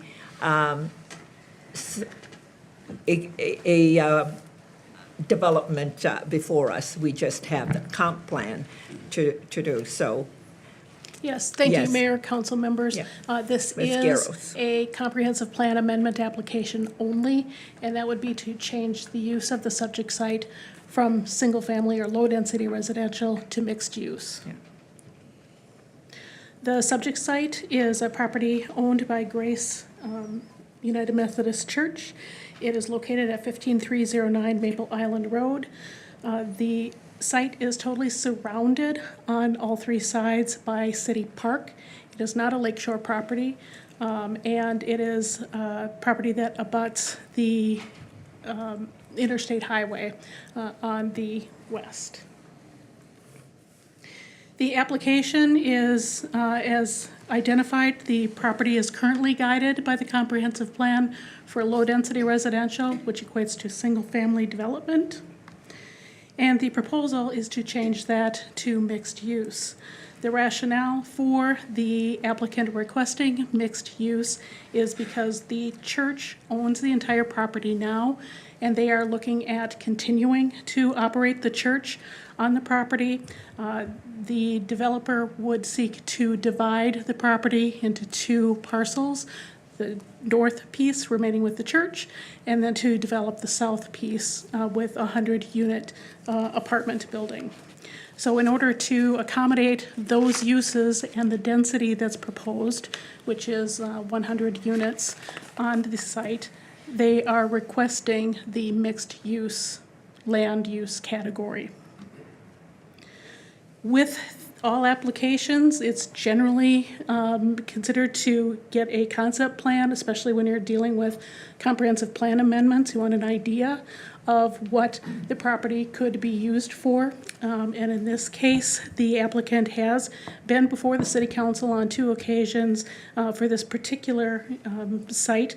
They're looking at a 4-story building at some point in the future, just as concept.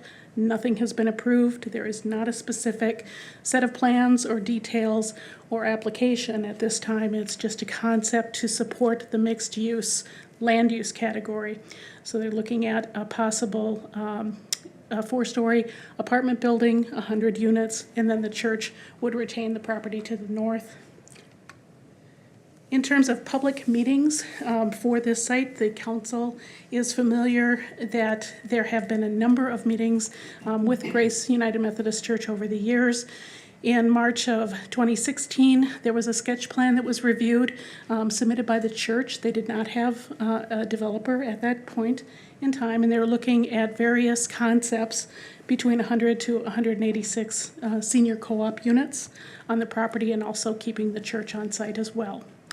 Then in July of this year, the City Council looked at the concept plan that we just looked at here and had general support for the idea of the possible concept.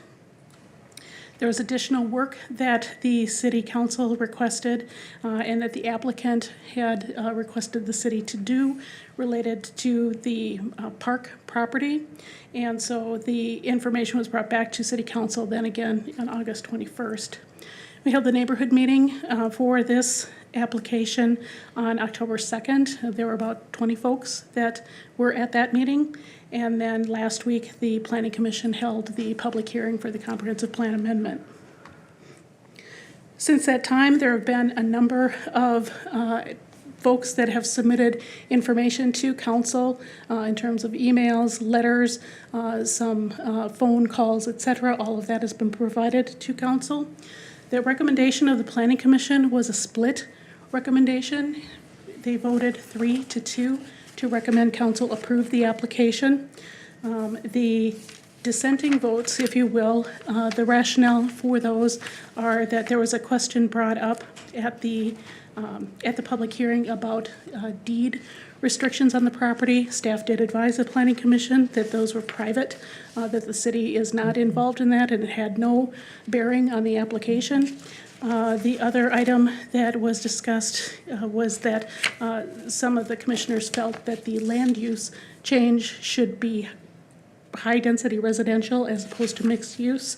Again, we had identified in the report, and this has been reviewed by the City Council and with the applicant as well, in order to have the density and the use that they are conceptually wanting to do, and the church facility, the mixed-use district is the appropriate district, and that is indeed what the application is for. With that, the recommendation is to recommend approval or have the City Council approve the application subject to the condition, and that be that Metropolitan Council approves the comprehensive plan amendment. I'm able to stand for questions. Any questions for Ms. Garros? Okay, thank you. Members of our community, is there anyone who wishes to speak to this item? Yes, please. Come forward and give us your name. New information that Yes. we haven't received. Yes, please. Yes. My name is Mike Hughes. I live at 1309 Crystal Lake Road East. My background includes that I'm a board member on the Crystal Lake Improvement Association now. I'm also a board member on the Black Dog Watershed Management Organization, and I'm a former member of Burnsville Parks and Natural Resources Commission in the late 90s, early 2000s. I've been in Burnsville for 34 years. Tonight, I'm speaking for the Crystal Lake Association. We met and we had come up with a position I think you're aware of. Personally, I've been out of town for the past few weeks, so I did not have an opportunity to attend the October 2nd meeting or the October 8th meeting to express my opinions. So I appreciate the opportunity tonight to do that. I do not support this proposal. I tried to look at this from your point of view.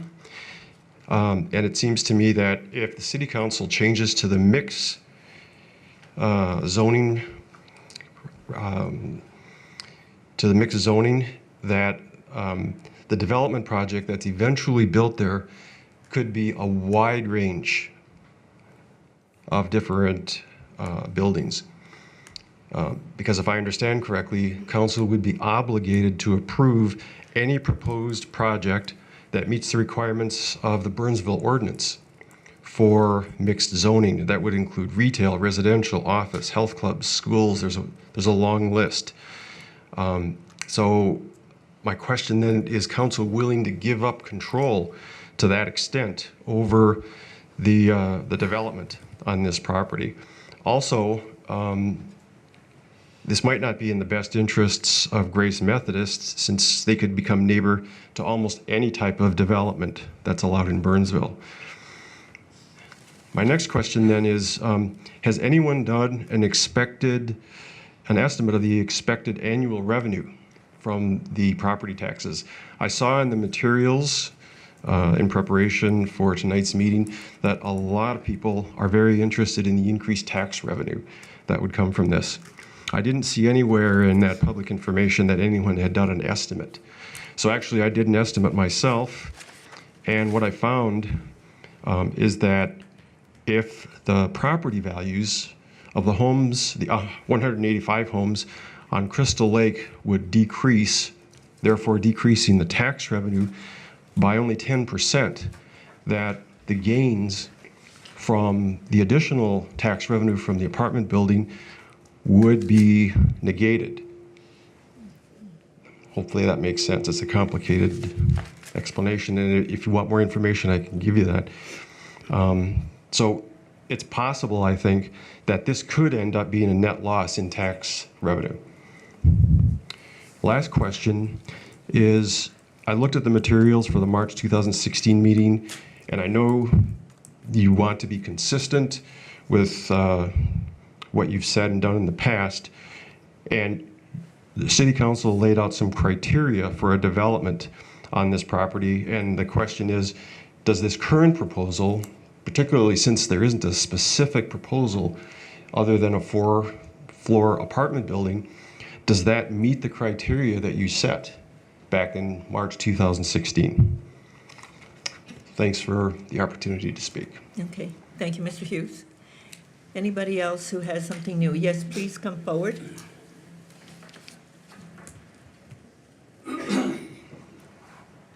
Yeah, Madam Mayor, Council. My name's Joe Tranchilla, 375 Maple Island Road. I've been a resident of Burnsville for 45 years, and I've been a lake monitor for Crystal Lake for the last 15 years. Earlier today, Madam Mayor, you indicated that it's your task, your job as a council, to properly zone land use in Burnsville. And that's really part of my question now. I sent each of you a note, and I do know that it was received, but I didn't really get any comments back on the note itself.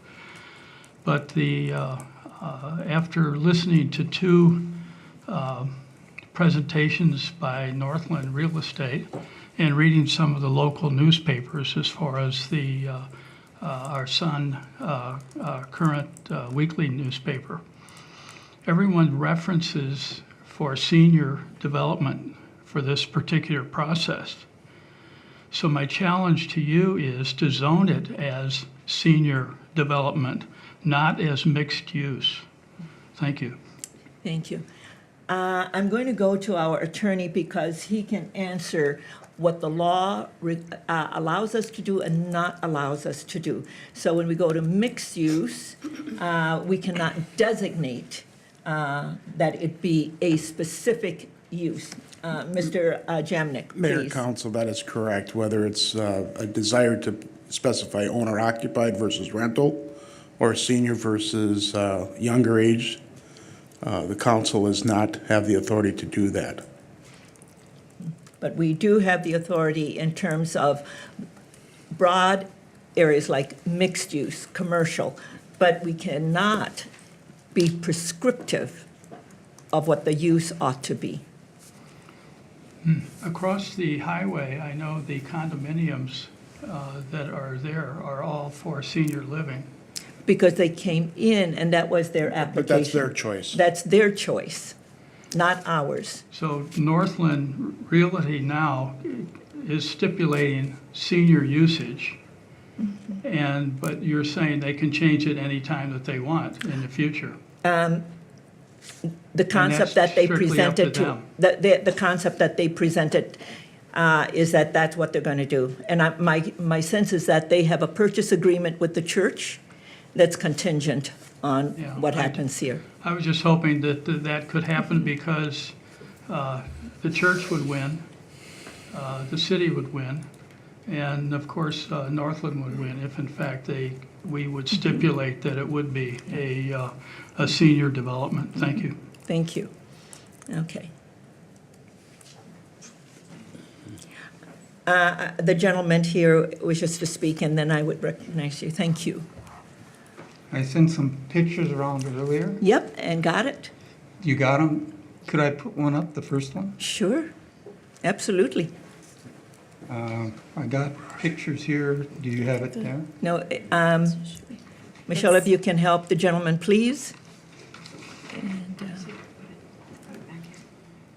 And Michelle, do you have the gentleman's name and address for the record? Ms. Collins? Always. There you Yes. go. I'll have to look backward.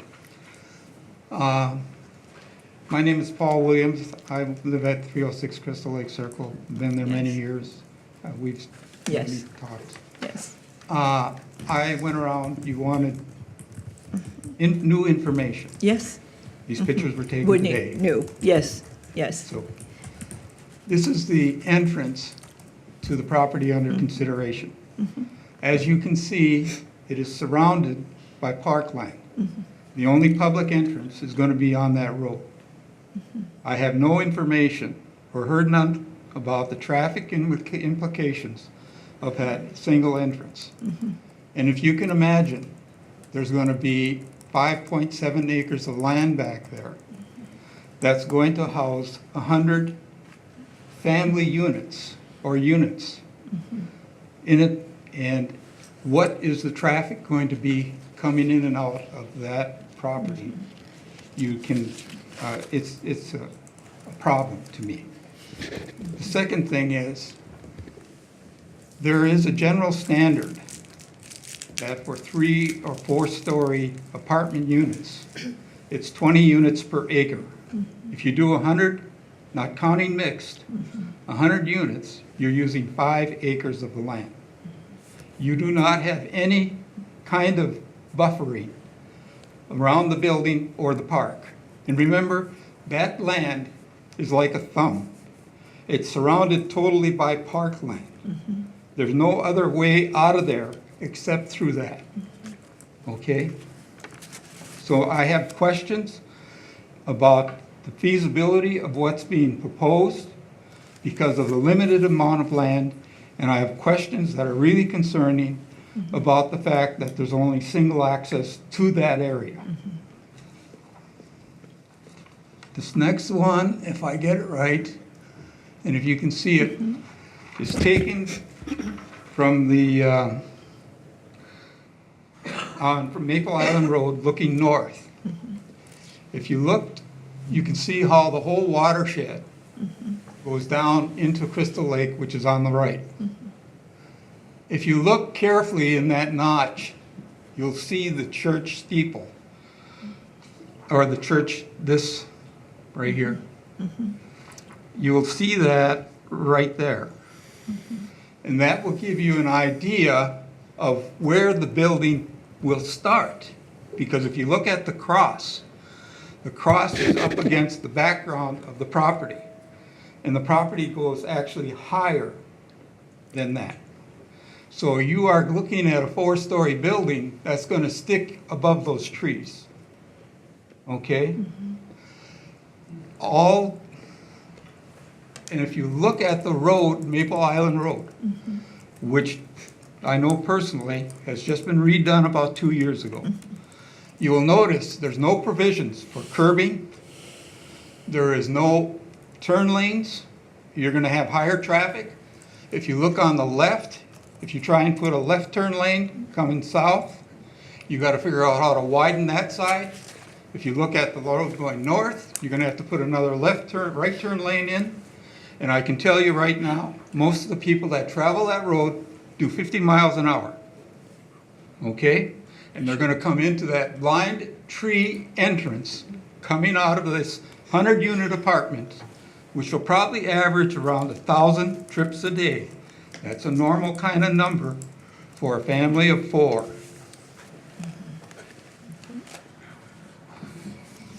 If you go further down, because I want to give you an idea of the perspective here. So if you go further down, you are now in the valley of the lake. And on the right, you be on the right side of that tree. Over here is a walking path that's tarred, very nice path. It's also a bicycle path. It's also a path that people use for fishing and for a lot of other things. Looking up the hill there, you will see, barely can see 35W. That's how low that is. And then just about 2 inches below where that shadow's at is a surface road for Maple Island. So all of that water, surface water, is going to come down. And then if you go back and look at this other one, the water is coming down where they had that cross picture.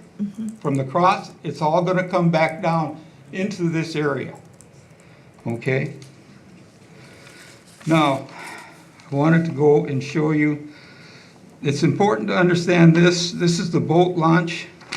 Most people may be familiar with it. But if you look to the right, it's all uphill. The perspective is the church building will be up that hill. Okay? And I don't know how close the building will be when it's done, because I question whether they can use 5.9 or 5.7 acres to build what they're building on. So my question is, what's the impact just to the boat launch and then to the water coming down on the walking paths? Here's an example of the walking path going from the boat launch in along the lake. If you notice to the right here, this is all trees that go right up the hill. I mean, if you turned and walked up, you're walking up a 45+ degree incline. Okay, and it's all wooded. Deer love it, people hate it, but it's nice. The tarred path walks along. Now, if you look to the left, you'll see there's a shallow area that slopes down to the lake. See where that fence is? Those people will sit there, that's a bench. They'll sit there and fish, but it's a shallow area that slopes down. The important thing about that is you have this high peak, all the runoff, a path, and then this short area. You don't have any provisions for controlling any groundwater runoff coming down that hill without tearing up the park or without doing something else. You cannot tell me that you can do some magic construction thing to build at the top of a hill a building and control all the runoff with some kind of technique. It doesn't exist. And if somebody comes forward and has the technique, there's probably a lot of people in Florida that want to buy his land. Here's some more of the path showing it going forward, okay? And this will show you the hill going back up. You can see how dense it is, but again, you see as you go up, you're going up at very high vertical angle, and then at the top, you'll hit the church land. And remember that church land is just like a thumb sitting in the middle of the park. If you look here, I wanted to point this out. I get my glasses out, excuse me. Wrong glasses. The water here, you're right, it is cleaning up. The reason I bring this up is when people drive by Crystal Lake, they see the big body of water. They don't realize that a lot of the real rustic area, the thing worth preserving, is in that back bay. And that back bay is much shallower and more susceptible to runoff and to problems of water quality. That's the area where the city has to consistently go out and clean out pond scum. Pond scum is once every 2 years. If you can see the water here, now I'm building up to one chart, and I want to focus on this one picture. See how brown that water is? That's the water that's collected by the runoff. When I showed you the runoff and looking up to 35W, to the left is this pond. It was built to collect the runoff and to keep it from going into the lake. Look at the quality of that water. I mean, I wouldn't want to hold it in my hand. It's got everything from all the whatever is on the roadways and so forth. All that is going to be impacting because you're going to get additional materials like that due to the heavier uses of this high point of land. In that high point of land, it's all going to go downhill. And when it goes downhill, most of it's going to run right into the back part of this lake. And that's the lake that's the most vulnerable piece of the lake. It's also the lake that's the park. Because all the big part of the lake is all residential. I have one other thing that has to do with traffic. And I will just put this up for a moment. This traffic is a little more complicated. I disagree with what I heard before. I'm trying to show it in pictures because what it is it's really the marrying of, you got the exit from Crystal Lake, you got the Maple Island Road, you got two roads over here, one that lines up, one that sits over here, and then you got another road that continues as a service road on up along 35E. Okay? That is going to, already it is an area where there's a major amount of accidents. And I can tell you because I have seen what people do. The exit coming off Crystal Lake is not controlled. People will pull out and keep on going. You're coming down the hill, they don't see you. There's that area, and then there's the area right next to it. There's a turnout, and that goes on to Crystal Island Road, or Maple Island Road. And those roadways are accident prone already.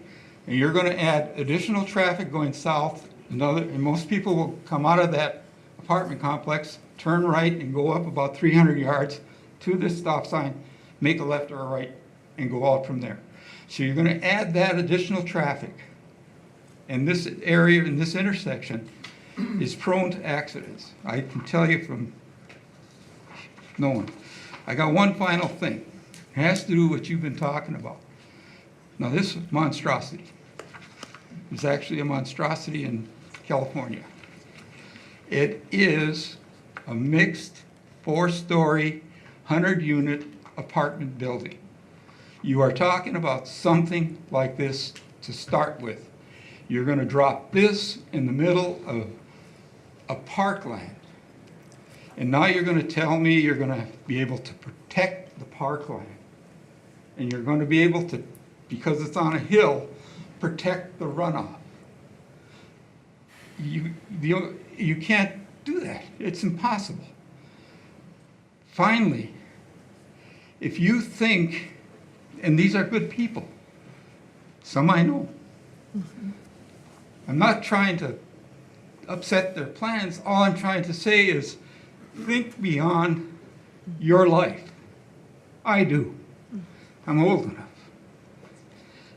I won't want this left, and you can't control it. Once you allow this to happen, I don't care what you say, the builders, the developers will eat into that park area, and what you'll end up with is They can't do that. They like can't that. do that. No, they won't. They can't do that. I will guarantee you, They you can't. will not be around when it happens. That's Because protected you will be parkland gone that can't from be the developed. council. That's You have protected made a parkland. decision, you'll be gone from the council, and you do not have the Okay. authorities to prevent what will happen in the future. Okay. You have the one thing that is the authority, and that's to stop it. And you can stop it. And why do you want to go in this direction? Why don't you take it and absorb it in some way and make it part of the park? They have a problem. Sit down and let's figure out what the real problem is and try and solve it and make it a unified thing that's nice for everybody. Thank you, That's Mr. where I'm Williams. at. Thank you. Thank you, Mr. Williams. Okay.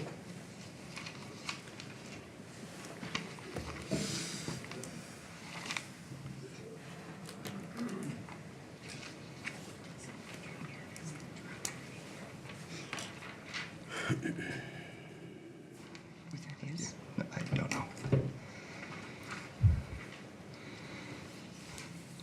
Madam Mayor and council members, my name is Eric Olson. I'm a Burnsville real estate attorney, and I'm the real estate counsel for Grace United Methodist Church. I'm a Burnsville attorney. I'm also a Burnsville resident of 23 years, living in Burnsville's North River Hills neighborhood. I had sent the council a letter dated October 10th. I hope you all received a copy of it, to try to clear up some confusion that was raised by some language in the church's 1962 deed. From Grace Whittier. The language in that deed is a self-imposed condition that's actually imposed by the United Methodist Church on its local congregations. And the language in that deed should appear in a Minnesota deed, a California deed, a deed in England, a deed in Mexico, because the United Methodist Church is an international organization, and they're requiring that that language be inserted in their deeds.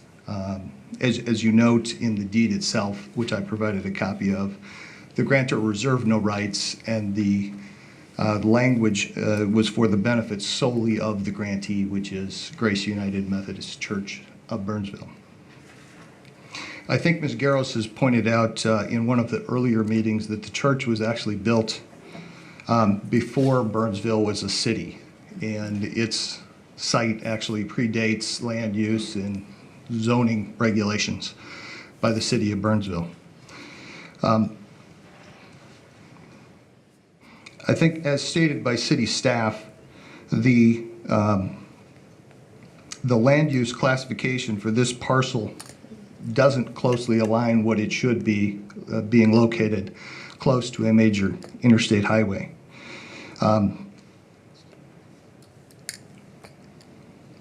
In fact, this land use designation that it has right now of residential actually should have probably been reviewed and looked at in the mid-1980s when the city vacated all of the city streets that exist in this underlying plat to allow the church use. The church itself is not leaving the site.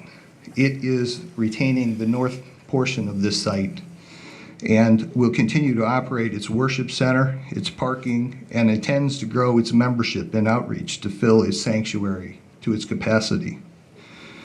The church instructed me, as part of the negotiation of the sale of the property, to negotiate for the preferred active senior living use in that agreement, which is contained in the sale agreement, and the church continues to advocate for this use, for this property.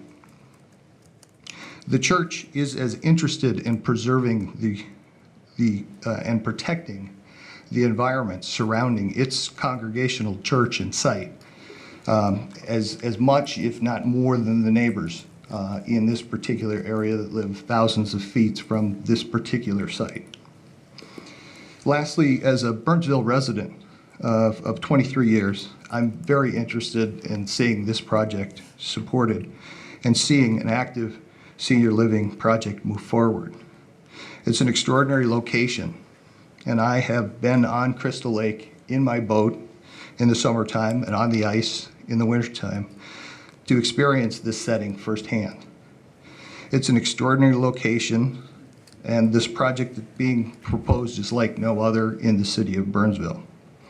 At some point in time, I'm going to come to a point in life, as many of all of us in this room will come to, where raking leaves, snow shoveling, required maintenance of home ownership is going to be more of a burden than we decide to handle. When this eventuality comes, I certainly will look for a place like this project that's being proposed to move forward as a place to live and continue to reside in this community. To have one level living close to a natural park and trail systems around a lake for my wife and I to take walks is something certainly I want to seek out at that point in time. I see this as an extraordinary opportunity for the city of Burnsville, for Grace United Methodist Church, and for the current residents right now who live around this lake, as this being a place to move to when this project moves forward. In order to have that opportunity, we as a community and you as a council need to remove the land use obstacle that we have in place to allow this project to move forward. I'm here today to ask you to allow for that discussion to continue and this extraordinary opportunity to continue to move forward and vote to approve the land use change on this parcel. Thank you. Thank you, Mr. Olson. Is there anyone else who wishes to speak? Yes, please.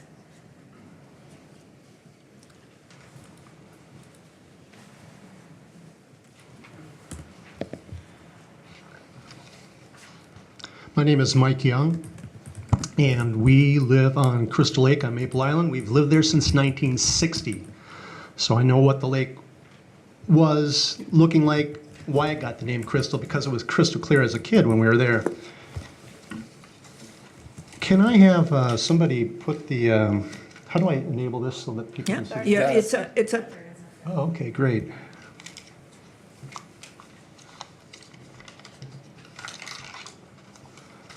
Yeah, and we received all of those as well, Mr. Young. Yeah. I think you had sent us about 2 or 3 emails. Yep. And then with pictures, yes. But I want to talk a little bit about, expand a little bit more upon what the other gentleman said about this area. First of all, this land was deeded to the from Grace Whittier to the church. The rest of that land was deeded to through will to St. Olaf College. And at that point, Dick Dury worked with St. Olaf to help bring that into our park system here, our open space park system. Had this 5.7 acres piece of land not been deeded to the church, certainly St. Olaf would have deeded the whole thing, and you guys would have put it all as parkland. So I just want to make that statement. This piece right here, this just happened on Friday, so I have volunteered since last fall when I first started noticing the cutting of buckthorn in the park. That park doesn't look like it did when I was a kid because we didn't have buckthorn there, and you could see much greater distances through the park. And buckthorn is just an impenetrable forest. And so when I noticed some people cutting along the side, I didn't see them, but I noticed some stash piles, and I noticed, hey, look, somebody's cutting buckthorn. I have an interest in cleaning this up. So I called Caleb Ashling, a technician with your Parks and Recs, to see, hey, Caleb, what's going on? He told me the project's going on. I said, can I help? And he said, Mike, we can't have you work on the crew, but you can volunteer and support that land over a period of time, cutting the 3 to 6 foot saplings. So This picture shows, this just happened this past Friday. Caleb had a crew going in there, and this is on the frontage road parking lot, left side. This next picture is what it looks like when you cut buckthorn away on the right, and buckthorn is still remaining on the left. And note that they actually did cut some buckthorn between me and where that buckthorn is showing on that picture there. And then the small saplings to the right, those would be the things that I would be going, or other volunteers would be going after. But you can see how far you can take, look through the park. And that's out onto the lake there. It's looking down towards the public boat landing.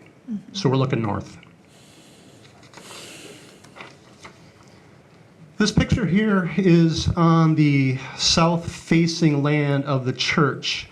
I normally wouldn't go into the park at this time of year. I usually wait to work this part of the park in the wintertime with snowshoes or hike through here because it is just an absolutely impenetrable forest. And I actually thought, I've never actually walked this very far south section, and that's this section where the gentleman, a couple before me, was showing the muddy pond. That's just off to our left. I thought I would walk in this way, take a look around here, and then walk around the park, but this is so dense, I couldn't even get through it. I said to heck with it, I'm going to follow the rest of my direction. But that's what a buckthorn park looks like. The other thing about buckthorn is it's such a dense canopy that it protects, light from getting through, and really the only thing that's growing on the soil is buckthorn. So there's a lot of soil that's available for runoff. I was back there 2 weeks ago, we had the 4 to 5 inches of rain, and I went back by boat into the back bay and noticed, holy smokes, I can't see more than a foot down because of all the silt that's probably washing off these slope sides that about 2/3 of the property that we're talking about drains, directionally into Crystal Lake.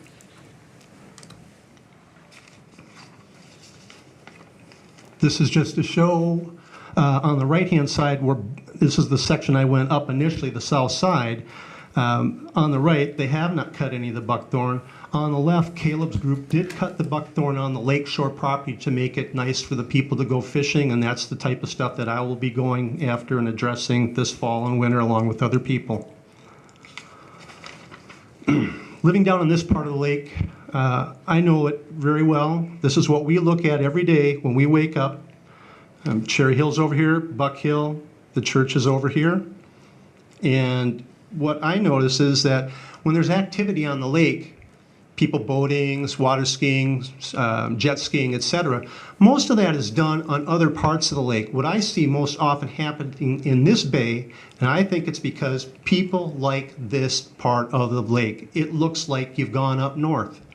And people sit out here and they float on their boats, anchor away, kids come out, they swim with their folks, young people, the teenagers, the 20-something crowd, they tie their boats together, float, and enjoy the time. And the reason is because you've got this beautiful area here, this beautiful park.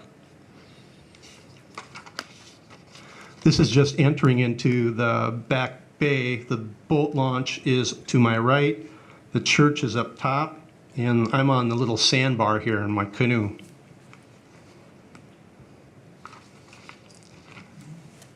Crystal Lake watershed. Keller Lake flows into here, into Crystal, and that's 1,400 acres of watershed. Crystal has 13 acres of watershed. One thing I've noticed is that our lake is not, we used to have this, I would call it the overflow. It's no longer an overflow, it's like, don't go below this limit. Water is always high in our lake, and it's always flowing into Twin Lake, and you know that the route, Mayor, it's down to early sunset out of here. But our lake is consistently high, and we take in a lot of runoff from other places where they don't put it in their neighborhood and retain it. We get it, Twin gets it, etc. So I just want people to know when people make statements about, oh, just the people on Crystal Lake fertilizing their lawns, there's a lot of other activity that's getting into our lake. Another person mentioned that, why would we look to the west? Why would we look to the west? Why would we, we would be looking at Crystal Lake. Why not look out to the lake instead of towards Buck Hill or towards the church? Well, it's like, again, this is why I look out that direction. And one of the gentlemen made the statement, well, you know, you're not going to see those lights. You couldn't pick the lights out even if you could between Buck Hill. And I certainly can. This is what the lake looks like when the lights are off at Buck Hill. It looks like you've gone up north.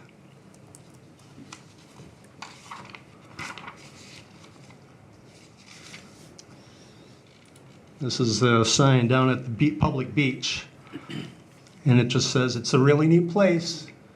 Please leave this place nicer than you found it.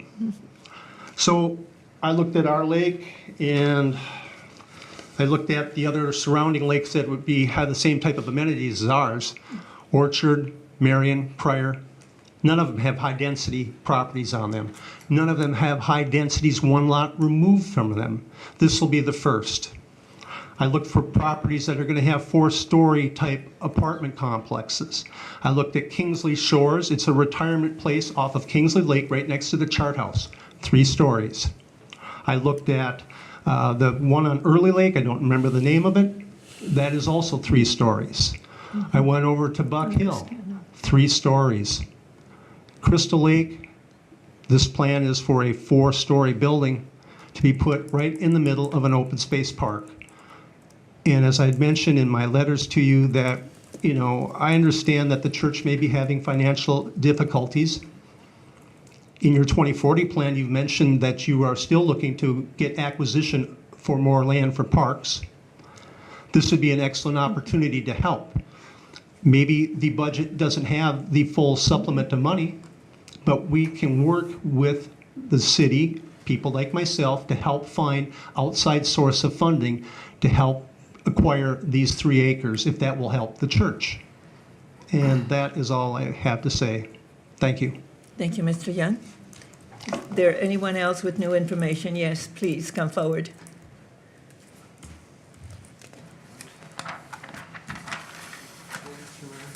City Council, thank you.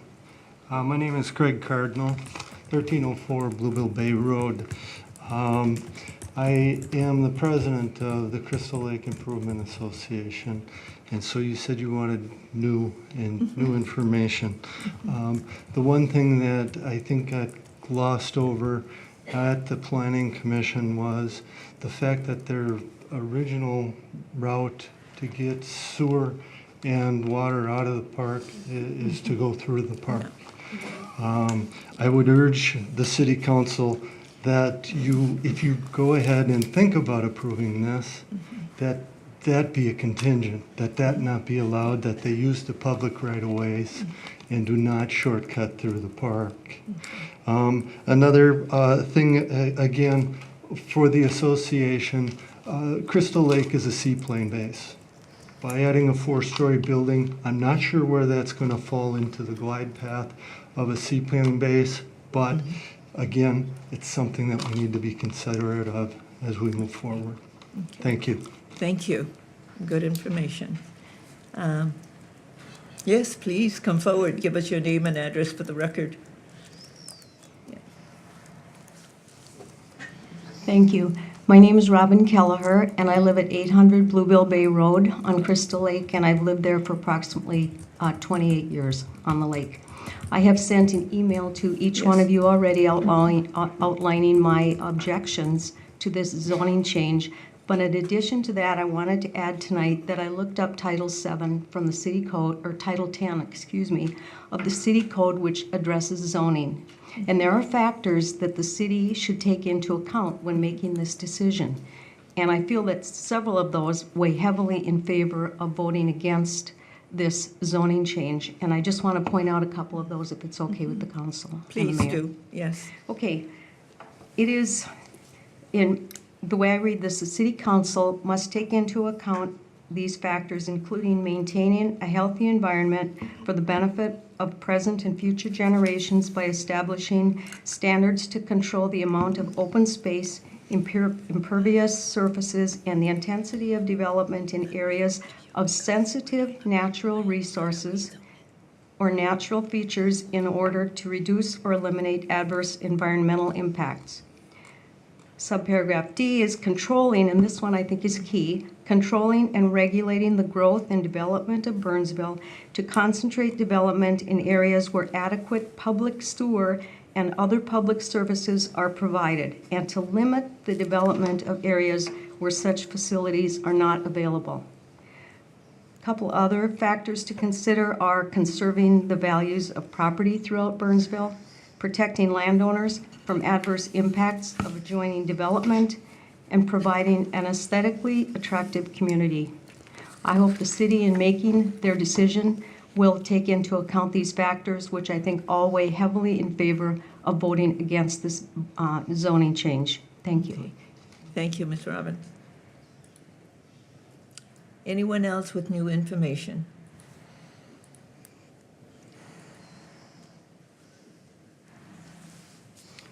Good evening, Mr. Nisbet, but you still have to give your name for the record and your address. Good evening, Madam Mayor and City Council members and city staff. My name is Kurt Anistvedt. I live at 850 Bluebell Bay Road. I lived there for 35 years on Crystal Lake, and I've been a resident of Burnsville for 48 years. One of the items that the church is touting is that they will take up their septic system, and that will solve that problem. My question is, where have they been the last 50 years? That septic system's been leaking into that park for 50 years. It's my understanding 2 years ago, when the road was tore up, they had the opportunity to come in and solve that problem, and they opted not to. I do not believe that we should allow them favoritism because they've been bad neighbors to our park.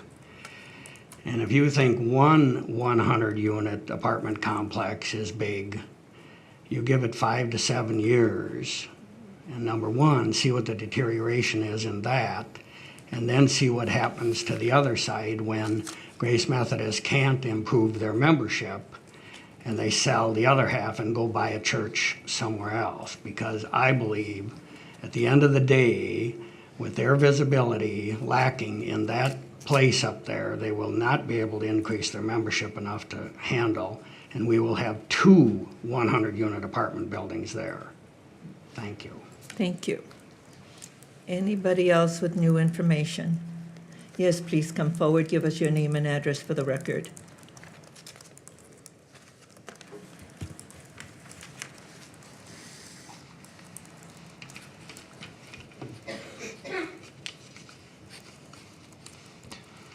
I'm Michael Bruciani.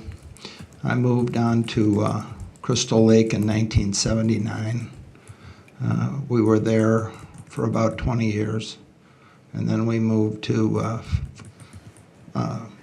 Oak Shore, 9915 Oak Shore Drive. Now, the way I explain that to people is when we were on Bluebill, we lived there and the boat was in the water on Crystal Lake. Here, we live in Lakeville, but my boat and my dock live in Burnsville, so we're still connected. And I wanted to thank you for all your very kind remarks earlier in the day about one Burnsville community, work together, all that. And what happened is how we came to Crystal Lake is we moved up from Chicago. My wife and I are both born in the Twin Cities. We moved up from Chicago to West Bloomington. We were on Highland Park. And then we decided, well, wait a minute, rather than a cabin up north and a house in Bloomington, why don't we put those two things together and go to a place on the lake? And we'll be at the resort the whole time. So we looked at lots of lakes. We started looking at lakes from Long Lake, Christmas Lake, Lake Minnetonka, down to Shakopee, over to Hastings. But in doing that, we sort of all kind of came back to Crystal Lake. And we ended up buying a lot from Lauren Watke. The significance of that was that Lauren Watke had 7 or 8 lots in a row, and he wanted to put townhouses up there to convince you that he wanted to put townhouses. He only stubbed 2 of his 8 lots with sewer and water. So to solve that problem, we needed to put in a manhole. And so that's what we ended up doing. But Burnsville was adamant about not allowing townhouses to be on Crystal Lake. So as we started living on Crystal Lake, we came to hear about how Crystal Lake was kind of the jewel of Burnsville. The elected officials and staff officials all changed now to what's current. They were very helpful in doing lots of different things on Crystal Lake.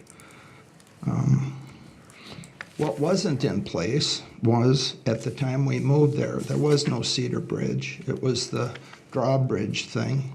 There was County Road 46 was a 2-lane road, and it was so unpopulated out here that when you saw somebody on it, you waved. There was no Joe Miller from the edge of Crystal Lake up to 42. There wasn't anything further south. So all of this is starting over the years to evolve. What does the jewel of Burnsville, Crystal Lake, what does that mean?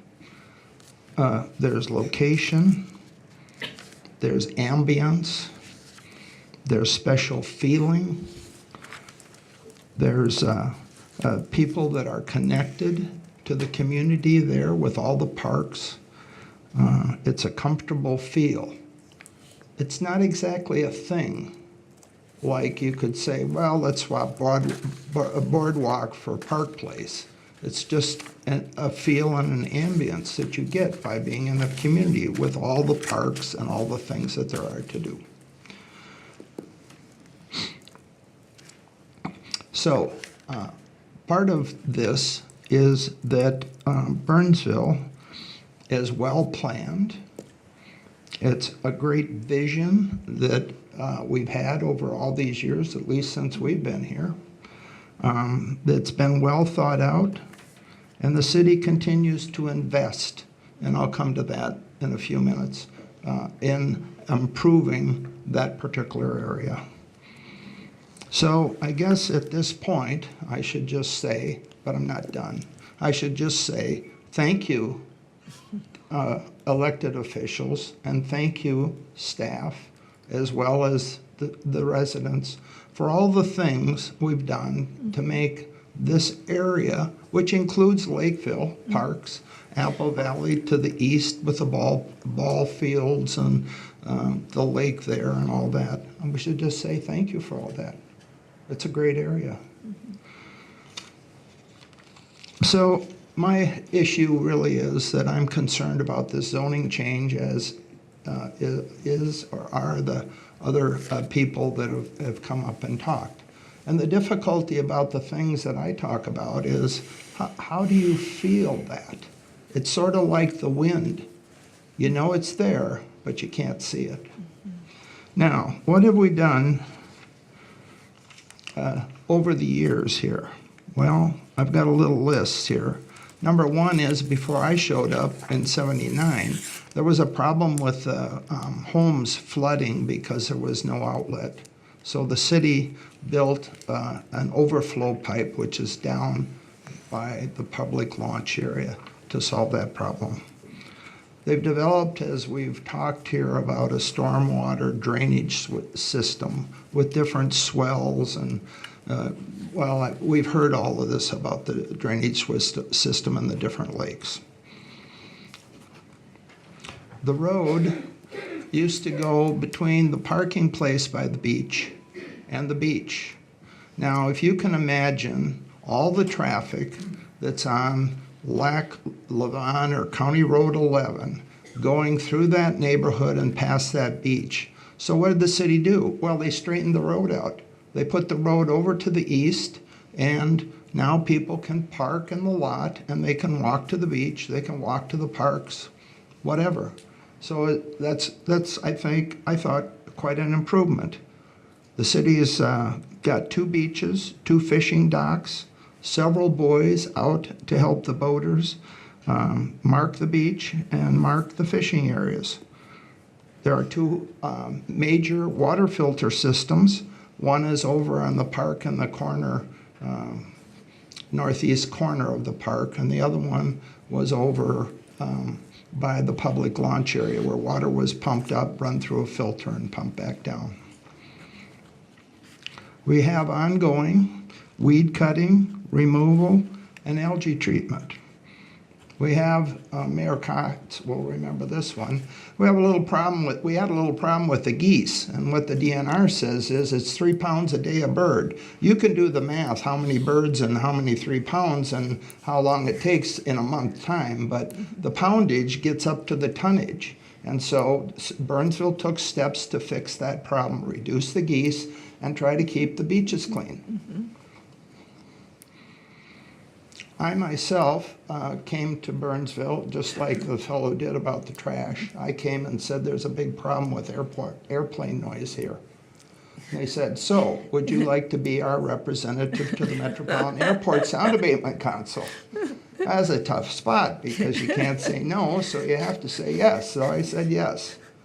Now, I worked with Jeff Hamill over there, who was executive of the airport. And He's retired now. Pardon? He's retired now, Mr. Pichani. Yes, he is. He's retired, yeah. But at the time, and what happened, how this was divided is they had a certain number of votes. Half the votes went to the airlines, and most of all the other votes went to Minneapolis and St. Paul because they were getting all the airplane noise, so they said. So I said, well, how about Burnsville? And they said, nope. And I said, okay, how about I come to these meetings for once a month for 2 years, and then we get a chance to vote. Well, we did get one vote, but it was sort of like BB's off a boxcar, I mean, against all those other votes. We split it with Apple Valley. We had a voice. Yeah. Yeah. We were at the table. Okay. Now, the residents have been doing their part besides some of the things I mentioned. We have buffer strips, we have low phosphate fertilizer, and I will just mention something to you that you will find almost impossible to believe, and that is my neighbor across the street in Burnsville bought a house, tore it completely down except for 4 basement walls, built it up, and landscaped. And then he didn't like some of the landscape, so he landscaped again. And then he landscaped again. And the third time, he puts rocks in the swell that goes from the drainage all the way as far as you can see. And I went across the street to talk to the contractor, TPC, and I said, wow, this looks like a pretty expensive deal. It looks like $200,000 or $300,000. Guy says, not even close, it's over $1 million. It's hard to believe, but that's what he said. So the residents are doing things and significant amounts of money to help with Crystal Lake, the jewel of Burnsville.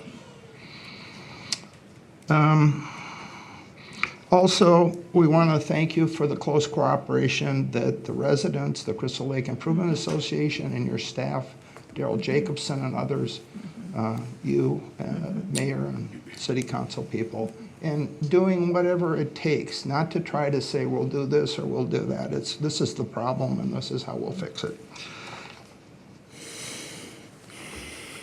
One other thing to mention, and that is we are doing zebra mussels and milfoil treatments, measuring. I'm one of those measuring people, and I was going to bring you a zebra milfoil trap or whatever it is in, and I thought, well, it's a chunk of metal, so you've seen that. Yeah. The other thing to mention to you, and this is also perhaps a little hard to believe, but when we first came on there, the guy that owned the theater across from where the Mega Mall is had big name acts come in, and people said, oh yeah, we're out here on Sunday and we see Dolly Parton out here water skiing.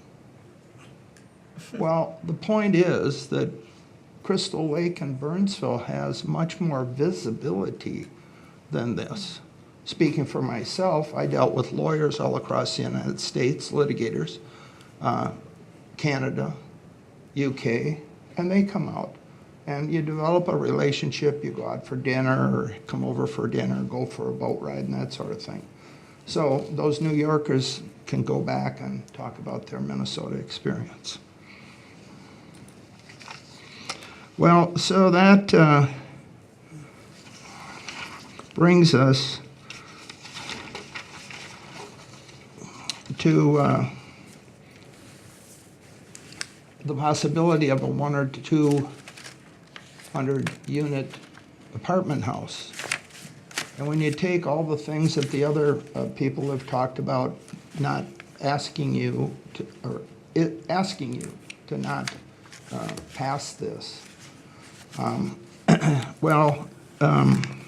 what I'd say is that when you take the intangible things, the spirit and all that together, and you've seen that some of the people on the planning board commission voted 3-2, so there were people that understand what we were talking about.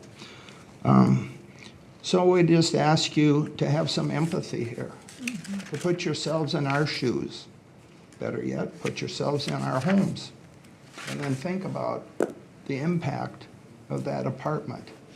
And I take a little bit of issue because it sounds like the only place in the United States to have a luxury apartment for senior people is on that property. Is there no other property in the whole Dakota County, the whole area, where you can have luxury senior apartments? Sure, I understand that the church has got a financial issue, and I can't speak for how other people, run their finances, but it would seem to me like an alternative would be that the developer buys all the land, including the church. He leaves the zoning. You put up 1 to 4 units, and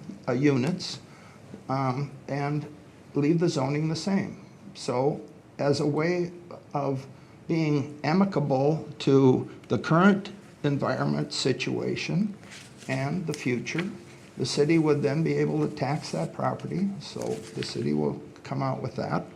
And so that seems like an alternative. And if you decided you wanted to have a group of people to meet with the developer, I don't know that you do, I guess since I gave up my MASAC job at the airport, I could be a volunteer for one of these things. I think it's important to improve and continue the integrity of the neighborhoods. I don't see any negative impact to leaving the zoning and putting up single or 4 or 2, whatever it is. People say, oh yeah, but there'll be too much noise for those people. Then they turn around and say, but if we put up those apartments, we'll put in better glass and better construction and all that, and so there won't be a noise. Well, wait a minute here, which way is this going to go? So those are my thoughts about it, and I just want to say 2 thank yous. Thank you for all that you've done for Crystal Lake and our area, the parks and all that, and it's a 12-month thing. Ice fishing, cross-country skiing, all that. And then thanks for listening. Okay. I hope you vote to keep zoning the way it is. Thank you, Mr. Pachano. Okay. Anyone else that thinks that there's all of the things that have been said, there's something else that haven't been said? Yes, please. Madam Mayor and council persons, my name is Ron Furtari. I'm the trustee, one of the trustees at Grace. And I can't walk away from this meeting without thanking the efforts of the people who live around the lake. Obviously, they're deeply moved by where they live, why they bought the property, and so on. And I appreciate the efforts that the man who preceded me spoke to. I would like to say that that lake belongs to all of us. Belongs to the residents that have property around it, belongs to all the residents in Burnsville, and it belongs to us as a little distant neighbor to that actual lake. So we understand it, we appreciate it. I think there have been a couple things that have been misrepresented in our past meeting and in this meeting. And I think that Eric Olson, our attorney, did a very good job of explaining that we do not have a deed restriction. We are allowed to do what we're doing. We have buy-in from our developer, and we would like very much to sell that property. I'd also point out that one of the gentlemen who spoke seemed to have great concern about a very narrow strip that goes from Maple Island Road to our parking lot. Again, a little misinformation. That property, where our cross is, all the way down to a fire hydrant and about 100 feet beyond, is our property. It's not just that narrow strip. The other bit of misinformation that I would point out is that we did find out that the road was going to be redone. We actually asked the city if you would please delay because we have serious intentions of building this project. We subsequently came in 2016 and said this is what we would like to do. And for various reasons that was not approved. So we're back here again. And I would like to underscore just, well, two other things. One is the issue of the importance to the church of receiving funds for the slice of land that we're selling. We would like very much to move forward with our church, to grow the church. And quite frankly, we find that doing all the good things that we do in the community, we're having to cut back on that in order to take care of immediate needs and cash flow issues. So this removal of the burden of the debt, which is quite substantial, allows us then to put our resources towards two things: growing the church, furthering Christianity and our religious spirits, and secondly, to contribute to the good people of Burnsville in terms of good things that we can do for them in the form of mission projects. The other thing I would mention is I think there's a really misunderstanding about stormwater management, and I'm not going to tackle that issue, but I am going to ask Darren to speak to it. Thank you. Thank you. Okay, please come and give us your name and address for the record. Madam Mayor, members of the council, my name is Darren Lazan. I'm with Landform Professional Services, and I represent Northland Real Estate, the applicant on the item before you tonight. You know, every single project that I end up presenting at, I start by making copious notes, working through everything that needs to be discussed. And I find, once again, that if I wait long enough, some great voices let me walk through and scratch most of those out. So I just have very few brief comments. I have a lot of notes from the great resident feedback, great comments, and at your desire, I'd be glad to address those. But many of those relate to our next phase, as you're well aware, the development phase. We find ourselves in a little bit of a dichotomy here in that we can't proceed with development phase work until we have a comp plan amendment. We know the land use is in line with what we want to bring forward, but oftentimes folks want to know the details of what we're proposing. So we try to pick apart and pull the basics out and bring them forward. I have those for you. I'd be more than happy to discuss it, but I think they've been discussed at length in the past. So I just have a couple comments on benefits. Number one, we believe the project is a tremendous benefit to the community. It provides a much-needed housing option. Councilmember Bakili talked about high amenity market rate projects. High amenity senior product is very much in demand, a place where folks can, as was mentioned previously, empty nesters, move out, they're tired of the maintenance. This product type provides all the same kind of rich amenities geared towards seniors. So what you'll see, Mr. Keeley, is, as I'm sure you noted, is probably a much younger set of amenities, quite often resort-style pools, pet spas, and so forth. In the market rate product, you'll see far more better aligned senior product amenities in something like this. And again, our market study shows it's much needed in the South Metro, but certainly in Burnsville. Also, I think a piece that was missing from previous presentations is the symbiotic relationship or the complementary relationship between seniors and institutions of worship. These relationships have been growing and becoming more and more important in our care for seniors over the last 5 to 7 years. kind of the methodology of warehousing or sending folks up to the least desirable piece of property where you put the building in and that's where the seniors go, really it has shifted to a much more dynamic or a more continuum of care. And this active product is the first level of that continuum. Folks that don't necessarily consider themselves senior citizens, but they're ready to be amongst folks 55 and older.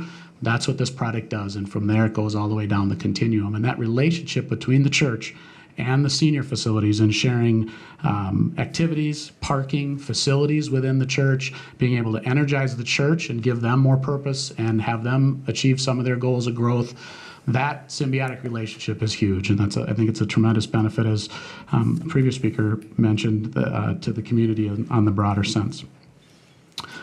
I also know and heard clearly that really neither the church or Northland Real Estate is going to be apologetic about the amazing setting this piece of property and this project will sit in. It's a tremendous asset. All the things that the residents enjoy about this project and the church currently enjoy, and we consider those huge amenities to this project to be able to take advantage of, utilize, have the sight lines, so on and so forth. I think it goes without saying that, and Ron had said the same thing, that folks on this side of the lake have the same right to those views and so forth, and I think seniors and folks that would take advantage of this project do as well. There's a brief discussion about the historically low demand on civic services and the high property tax valuation. I think that was addressed previously. And then back to Ron's comment on storm sewer. I think without long protracted explanation of stormwater, it's important to understand that this site today drains completely, untreated, over the surface, the roof drainage, the surface drainage, the parking, over the edge of the parking lot, down the steep slopes. Those are eroding. You heard residents talking about erosion, the effect of buckthorn on ground conditions. All that water is running down that slope. The project that's proposed adds very little impervious area to the site as it exists today. A vast majority of the parking for this project is underneath the building. The surface area of the parking lot stays relatively the same. So the only real new impervious area is the roof drainage, which we all know is the cleanest of all drainage. There's no vehicles leaking on the roof. There's no salt tracked up on the roof. So inherently in and of itself, it's not adding to that mix a tremendous amount or much at all. But now we have to bring the entire site into compliance, not only with current requirements of watersheds and state and local jurisdictions. We have to bring the entire site in, and the method that we're looking at developing under means we have to further treat this site because of the Shoreland Overlay District to a density equal to 25% impervious area. So we're essentially double treating this site. That's a tremendous benefit to the surrounding lake area. The brown pond that was shown is a reflection of that drainage currently rushing down that hillside and into that small basin, small undersized basin. This will all be treated below the parking lot, held there, pre-development rates of discharge, and treated for water quality, including infiltration. So we'll be removing a fair amount of water from where it's currently heading. And again, it's been said before that the removal of the septic system that's there, again, it's not a reward for removing it, but it's a benefit to the project that moves on. So with that, as I said, I had a handful of notes through there. I'll stand for any questions you may have on the overall project or any of the specifics, but we're excited about this project. The church is excited about this project. It's more than just a quick land sale for them. I think they're in it for the long haul. They've certainly indicated to us that's their desire, and we're excited to be a part of it. So with that, I'll stand for questions. Any questions for Mr. Luzan? Councilmember Keeley? Thank you, Madam Mayor. Can you address the traffic concerns that were brought up by some citizens earlier? Sure. There was a context of a lot of accidents happening in that vicinity off Maple Island and Crystal Lake Road East, I believe. Sure. So again, at this stage of the development, we have made very, very initial discovery and work with the city on the capacity of the existing roadways. We're told and advised that the adjacent roadway that we're connecting, the photo you saw up on the screen, is well under capacity. We're adding 100 units of senior housing. When you talk about trip counts, I think there's a reference made to typical density residential of 4 4 to 10, as many as 10 trips per day. Folks that live in these facilities tend not to run the kids out to hockey and back out to dance and make those 10 trips a day. So we honestly believe we would have very little, if any, impact on traffic. This is kind of an ideal project for that setting in that regard. But again, the next stage is the stage we look at that. We do those trip counts. We look at sight lines on the adjacent roadways. If we need right turn lanes in, if they warrant, we'll go in and do that. And that's all part of the natural process of the next step. Okay. Any other questions? Councilmember Schultz. And I'm not sure if you are exactly the person to answer this or if it would be a representative from the church, but I would like to hear more about the symbiotic relationship that is envisioned between the housing, the senior housing, and the church.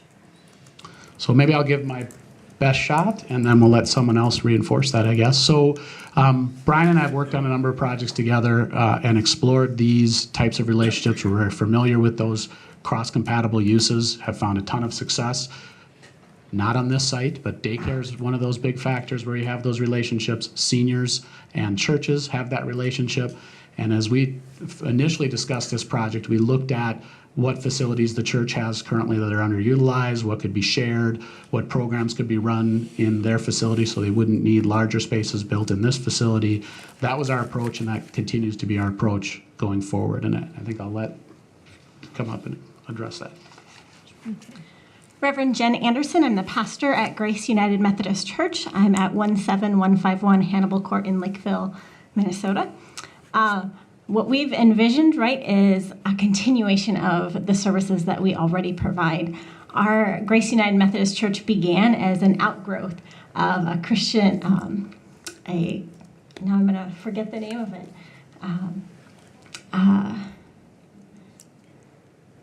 Well, can you help me? Well, the precursor to United Methodist Women. Thank you. The Women's Society of Christian Service. A group of 5 diverse women came together and didn't have a church home. And so they were very adamant to have a church home for their families and for the community. And so we want to be able to continue to provide that care and that service of worship and Christian support.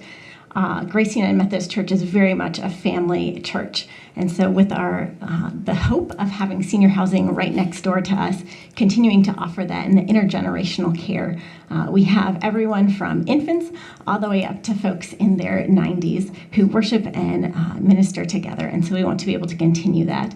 And the knowledge, the wonderful opportunities that our seniors provide for our younger congregation members is just a wonderful blessing to get to see, to have that knowledge passed on and to share what it's like to live in a Christian home and in a Christian family. Thank you. Councilmember Keeley and then Councilmember Coughlin. To the developer, could you address the concerns brought up in the Planning Commission and some comments made related to the project as a senior? As you know, the city is looking for a senior. That was what was presented. That is what I supported from the beginning as a concept idea, not an all ages rental. And we're also looking for an amenity-rich product that is differentiates itself from what else we have in the city at this current time. Mm-hmm. Can you clear up those concerns, I guess, put it that way? I can. Thank you for asking, because that was on my list, and Brian would be throwing something at me shortly if I didn't get to that. So we want to be very clear. This is an active adult community project. I think there's been some terms used in the past and some confusion around that, suggesting that active adult didn't mean senior. Again, it's all part of the kind of industry term of art. The continuum of senior care starts at kind of active adult and moves through various forms of independent into assisted and into memory care. This is an active adult living senior project. And the only thing I can add to that is anything contrary to that would be contrary to what the folks that are selling the property are looking to get out of this project. So we're being respectful and working with them and bringing them the product that works best for them. Quick follow-up. Okay. In your experience, what is the age range that usually rents from projects like this? 55 and over. So this one generally gets, I thought you were going to ask a different question, which changes every day, and that's what are the age groups that are going into various stages of independent or assisted, and that is drifting very quickly. That age range has moved almost 10 years in the last decade. But this product we envision is truly 55 and over. So these are folks that are very active, able to get around, will enjoy the trails and the active spaces around it. As I think was described earlier, folks that are tired of maintaining the yard, plowing the driveway and so forth. So that's our market, 55 and older, and until such time as they're ready for an independent solution, then independent care solution, that would be our target market. And one last follow-up, Okay. because I think we're getting Yeah. close to making something, let's get the button done. You addressed, I think it was addressed, you're addressing the sewer concern, you're addressing the storm runoff. What else are you bringing to the benefit of the city as a whole within that area of the parkland? So the sewer, when you say storm sewer, we're bringing that storm sewer treatment. That's a tremendous benefit to the area. We have looked at, so that's storm sewer. Sanitary sewer, we have a solution for sanitary sewer. Before this group, we came up with 3 possible alignments. We're exploring which of those 3 make the most sense. So there was a period of time where we felt there was a question as whether the site had sewer capacity or could be sewered. We resolved that. We know where we're at with that. We're just working on which alignment works the best. Beyond that, I think the ability to engage in the area, be active stewards and members with the other residents in the park and the work that's done around the park. That's, again, this is our amenity for this project, so we have a vested interest in making sure it stays viable and clean and accessible. We've explored and will continue to explore trail access into the park that doesn't exist today at the top of the hill. There's some legal issues associated with that the mayor has raised, and we continue to work through those at her request as well. So we will continue to look at trail access to that piece at the top that's currently inaccessible. And then beyond that, I have to believe that the combination of this housing use and this church start to promote more trips out into shopping and trips out into the arts and the Performing Arts Center and so forth. So I think just having the resident base that's active in the community in combination with the church is going to benefit the entire community. Thank you. Councilmember Coughlin. Even though I know the answer, for the sake of part of the public discussion, I'd like our city attorney to comment on Attorney Olson's interpretation of that language in the deed. Mayor and Council, as Planner Garros indicated earlier, and as Mr. Olson indicated, that deed does not restrict the city, does not restrict the property owners. If it was a private property owner, it still wouldn't affect the city's land use decision tonight. Those are private matters that are dealt with the seller or the donor and the church or the future owner, but it does not affect tonight's land use decision at all. Okay. Any other, Councilmember Keeley? Just one final comment. I lived on Crystal Lake for a number of years, and when this concept plan first came to us, the very first thing that came to my mind was a concern. There was so many good things about the project. The one big concern, and I put myself as if I lived on the lake today. What is the building facing the lake going to likely look like? And I know that I'm asking a question that's unfair because all we're trying to do tonight is decide on the zoning, but I too, like many people in the audience that had concerns, want to know how is that building going to be designed to ensure that it is, like a building up north that you're trying to make, blend in as much as possible with the scenery. So, the people who perceive, as I did early on, like, oh, this is going to be a building with white lap siding sticking up above the trees, and it's going to just stick out like a sore thumb. I know that's not the intent. And can you maybe share a little bit with everybody what the intent for that side of the building would be? And I know that later on we'll get elevations and et cetera if this were to survive the vote tonight, and we'll actually see what it would turn out to be. I know there were some earlier folks that represented what they believed it might be. I'd like to deal with a little bit of some factual data, if you can share it tonight. I would be glad to. Thank you for asking. Put the camera up. or the overhead.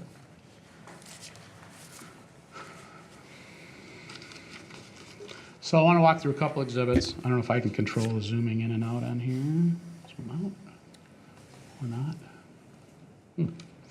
All right, so I'm glad you asked. I want to walk through just a couple items. And again, at this stage of the game, the brown box is about as far as we have on architecture. So we know the massing we need to park below and to get the units above. We know there's a handful of components we want to build into the project. One is that on this end of the building, which is the 60-foot end, and if you look at the residents around the lake, most of those range from 60 to 100 feet of frontage of structure on the lake.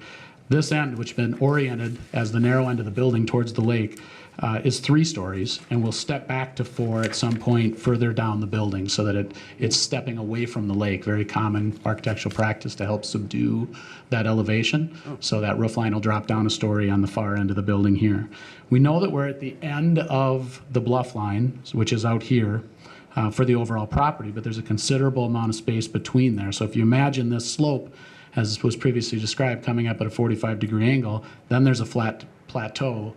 Then this structure comes up 3 stories, then it comes up 4 stories. It really steps back as would naturally occur and does naturally occur on this project. Before I switch to this next one, I want to talk a little bit about a comment earlier because I think it fits here.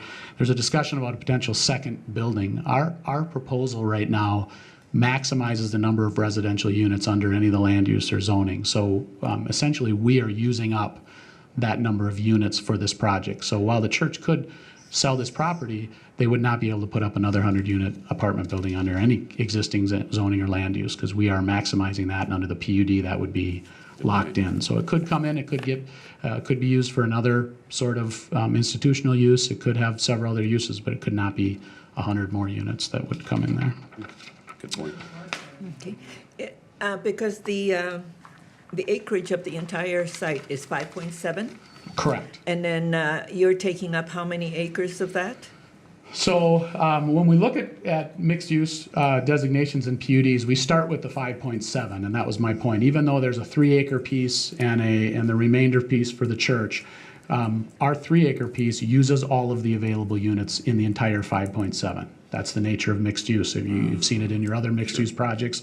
When you have a mix of uses, one uses up all of those components for the entire piece. So that's why I say that.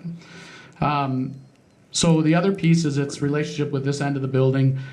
It is completely surrounded, has been described. This little piece of property comes across the hilltop. I think there were some view questions about the boat launch. Again, you're 80 feet below grade, the grade up at the top, down here, looking up through 60-foot trees, then a plateau, and then a 45-foot building, or 37-foot building, and then a 45. So it's stepping again from the boat launch that's been brought before and from the lake's edge. Initial discussions on architectural finish have been related to a very northern, natural, I say Northwoods Lodge, but a very lodge feel of architecture, one that would blend and use materials that blend in the natural amenities. I think the photo that was shown probably fits very well in California, but a California architecture would not fit here. So we are absolutely looking at the types and quality of architecture that blend. And I think it's conducive to the relationship we have with the church and the mix of uses. They're not a loud user. They're not audacious like that. I mean, they want to be a more subdued and a quieter use, and we're looking to support that as well. And I think the last one is just a very quick reference to the overall lake complex, and I can't even zoom out enough to get that all in, but if you look at, again, it's over a mile across the lake to the beach. This little brown spot here with its short end oriented towards those long views. That's the very limited type of sightline you're going to have of this building as it sits in and amongst the trees at the top of the hill. So again, sightlines are something that's always contentious. We always work through those at the development stage of a project. We will fully be prepared if we're fortunate enough to have your approval tonight to come back with our development stage proposal. It includes digital models, flybys, sightlines from the lake, all those standard fare components to show how that architecture and how the sightlines will shake out. Okay. Thank you, that was great. And Thank you. you know, of the 100 and some pages that we went through, for some reason, I did not latch on to the fact that the building that you're proposing uses all of the entire property's allocated units, not just the half that, that the church wants to sell. So. Correct. Great point that I think addresses a lot of concerns that were brought up. Thank you. Okay. New information. Mr. Williams, is it going to be long, short? Okay, I think because because the people at home can't see you, Mr. Williams, so you have to come to the podium. And this is going to run, so you can go back and watch yourself. But if I didn't think it was going to be helpful, I wouldn't have brought it up. Yes, no, I understand. I understand. If you look at the property frontage road. Yeah. They said they had additional property south. I know that. The additional property south is not very buildable.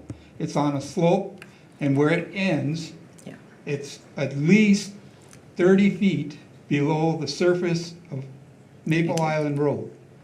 If you go north of there, north of that little gate, it's a swamp. You only have that one piece of land as an entrance to the property. Unless you're going to do something very dramatic, and if you do something very dramatic, like fill in a swamp that's park, or cut into land and We're not level it going to go up, into you're the not park. going to do that. No, thank you, You're Mr. going to have this small entryway. Yeah. Okay? Thank you. Members of the council, your thoughts. Councilmember Schultz. After hearing everything and especially understanding that sight line issue, especially since it's on the butt and it's not like full on that side, I think many of the concerns have been alleviated. And I know even one resident was concerned about the church going belly up, and then there would just be more, like an entirely Apartments. Complex. yeah, another set of complex of apartments, and now we know that that's, like, even if that, like doomsday scenario happened, that's not something that could actually happen to do those apartments on there. So looking at this, I don't see a reason not to approve the comprehensive plan amendment. Okay. Very good. So, Councilmember Coughlin, do you want, because I was going to go down the, Well, before I But- make the, I'll defer. okay, then I'll go, Councilmember I just wanted to address everybody. Gustafson. It's, this council, and one of the gentlemen said, we do look at the future. We look at where we're going. We're not going to quit working on that lake. We're not going to quit cleaning that lake. We're adding a project that's really something that's very needed in our community, some senior housing. I feel the passion in this room. A lot of you have been lucky. You've lived on the lake 20, 30, 40 years. Most of us haven't. This is going to give a chance for some seniors as they age out to actually enjoy what you've been enjoying for 20, 30 years. And I believe that they will be just as passionate and just as caring about the lake as you are going forward. And I like the combination of the church and the apartments together. It's a community thing, and they're going to become part of your community, and they're going to be your neighbors. And with that, I do support this change. Councilmember Coughlin? No, I think I've spoken enough tonight. So I'm ready to make a motion. Okay, so why don't I just wait? Councilmember Keeley, do you have any remarks to make? No. Any additional remarks? No, I'm good. Okay. Thank you. Very good. So, one of the things that I want everyone to understand, as I said, we're all one Burnsville, one big family, and we are here to really work together. And what I hear tonight has more to do with the entrance, but more importantly, how we address the environment. The other is the runoff. And I want you all to understand something. It is very important to us, all of us, not just the Lake Association, but all of us in Burnsville, because we do have a plan in place. Our Parks and Natural Resources has values with regard to how we address the natural environment as well as the water. And Mr. and Mrs. Ennisbet, in your letter to us, you talked about the meetings that we had that addresses the quality of the lake. And we all came together, as I said earlier, in 2001 and 2002, and worked very hard. And you all supported that we increase the stormwater utility fee to help with the 15-year plan to protect that water. So let me tell you, in those 15 years, because of the work that we all did, and not just the residents of Crystal Lake, but all of us, very difficult to get lakes off the impaired waters list. But since 2012, Early Lake came off the impaired waters list, as I mentioned before, and just this year, Crystal Lake. But it's because of all of the work that we had done. I remember days when the lympholymphatic solution, do you all remember that, with the stinky egg smell? But we continued to work. So what I'm saying to you is that we all are good stewards of our environment. And what it has been said earlier is that we will continue to work on all of this. There are some solutions that I want you all to understand, is that we're here tonight to approve the land use designation. That does not mean that all of the other things that you're concerned about isn't going to come before us. And my hope is that you will be before us also. That entrance, Mr. Williams, that you're concerned about, the traffic that you're concerned about, we're going to address every one of those details. The water runoff. And I understand that there's going to be a treatment basin underground that will also treat the water before it's discharged. We will be looking at all of that. The parkland protection is important to me, and how those utilities are going to be pulled. So I'm going to pay attention to that. And you heard Mr. Lazan talked about all of that. But we're here because of land use. And as I said earlier, it's constitutionally protected that every owner has the right to their property and to do it in a reasonable way. And so tonight, we're only looking at the comp plan amendment. So with that, Councilmember Coughlin, I understand you're ready to make a motion. Yeah, and before I make it, just one quick comment. I have a lake home up on Lower Whitefish. I know what it's like to be a lake home owner.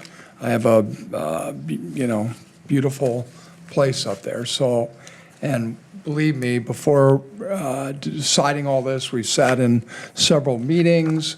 We've read all the information. And all of us have personally thought a lot about it along the way. So with that, I make the motion for the approval of the proposed comprehensive plan amendment to change the land use of the 5.7 acre property located at 15309 Maple Island Road from low-density residential to mixed use. Okay, there's a motion on the floor. Is there a second? I'll second. Second by Councilmember Gustafson. All in favor, please say aye. Aye. Opposed, say nay, and the motion carries. We will continue all of this. There is more to be done. We just did the designation, the land use designation. I will now recess the Burnsville City Council meeting so the Economic Development Authority can convene its meeting. President Gustafson.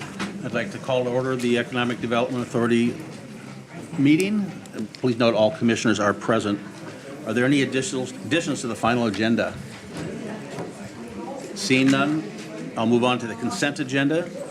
I need an approval of the minutes. Motion to approve the minutes. Second. Second by Councilmember Schultz.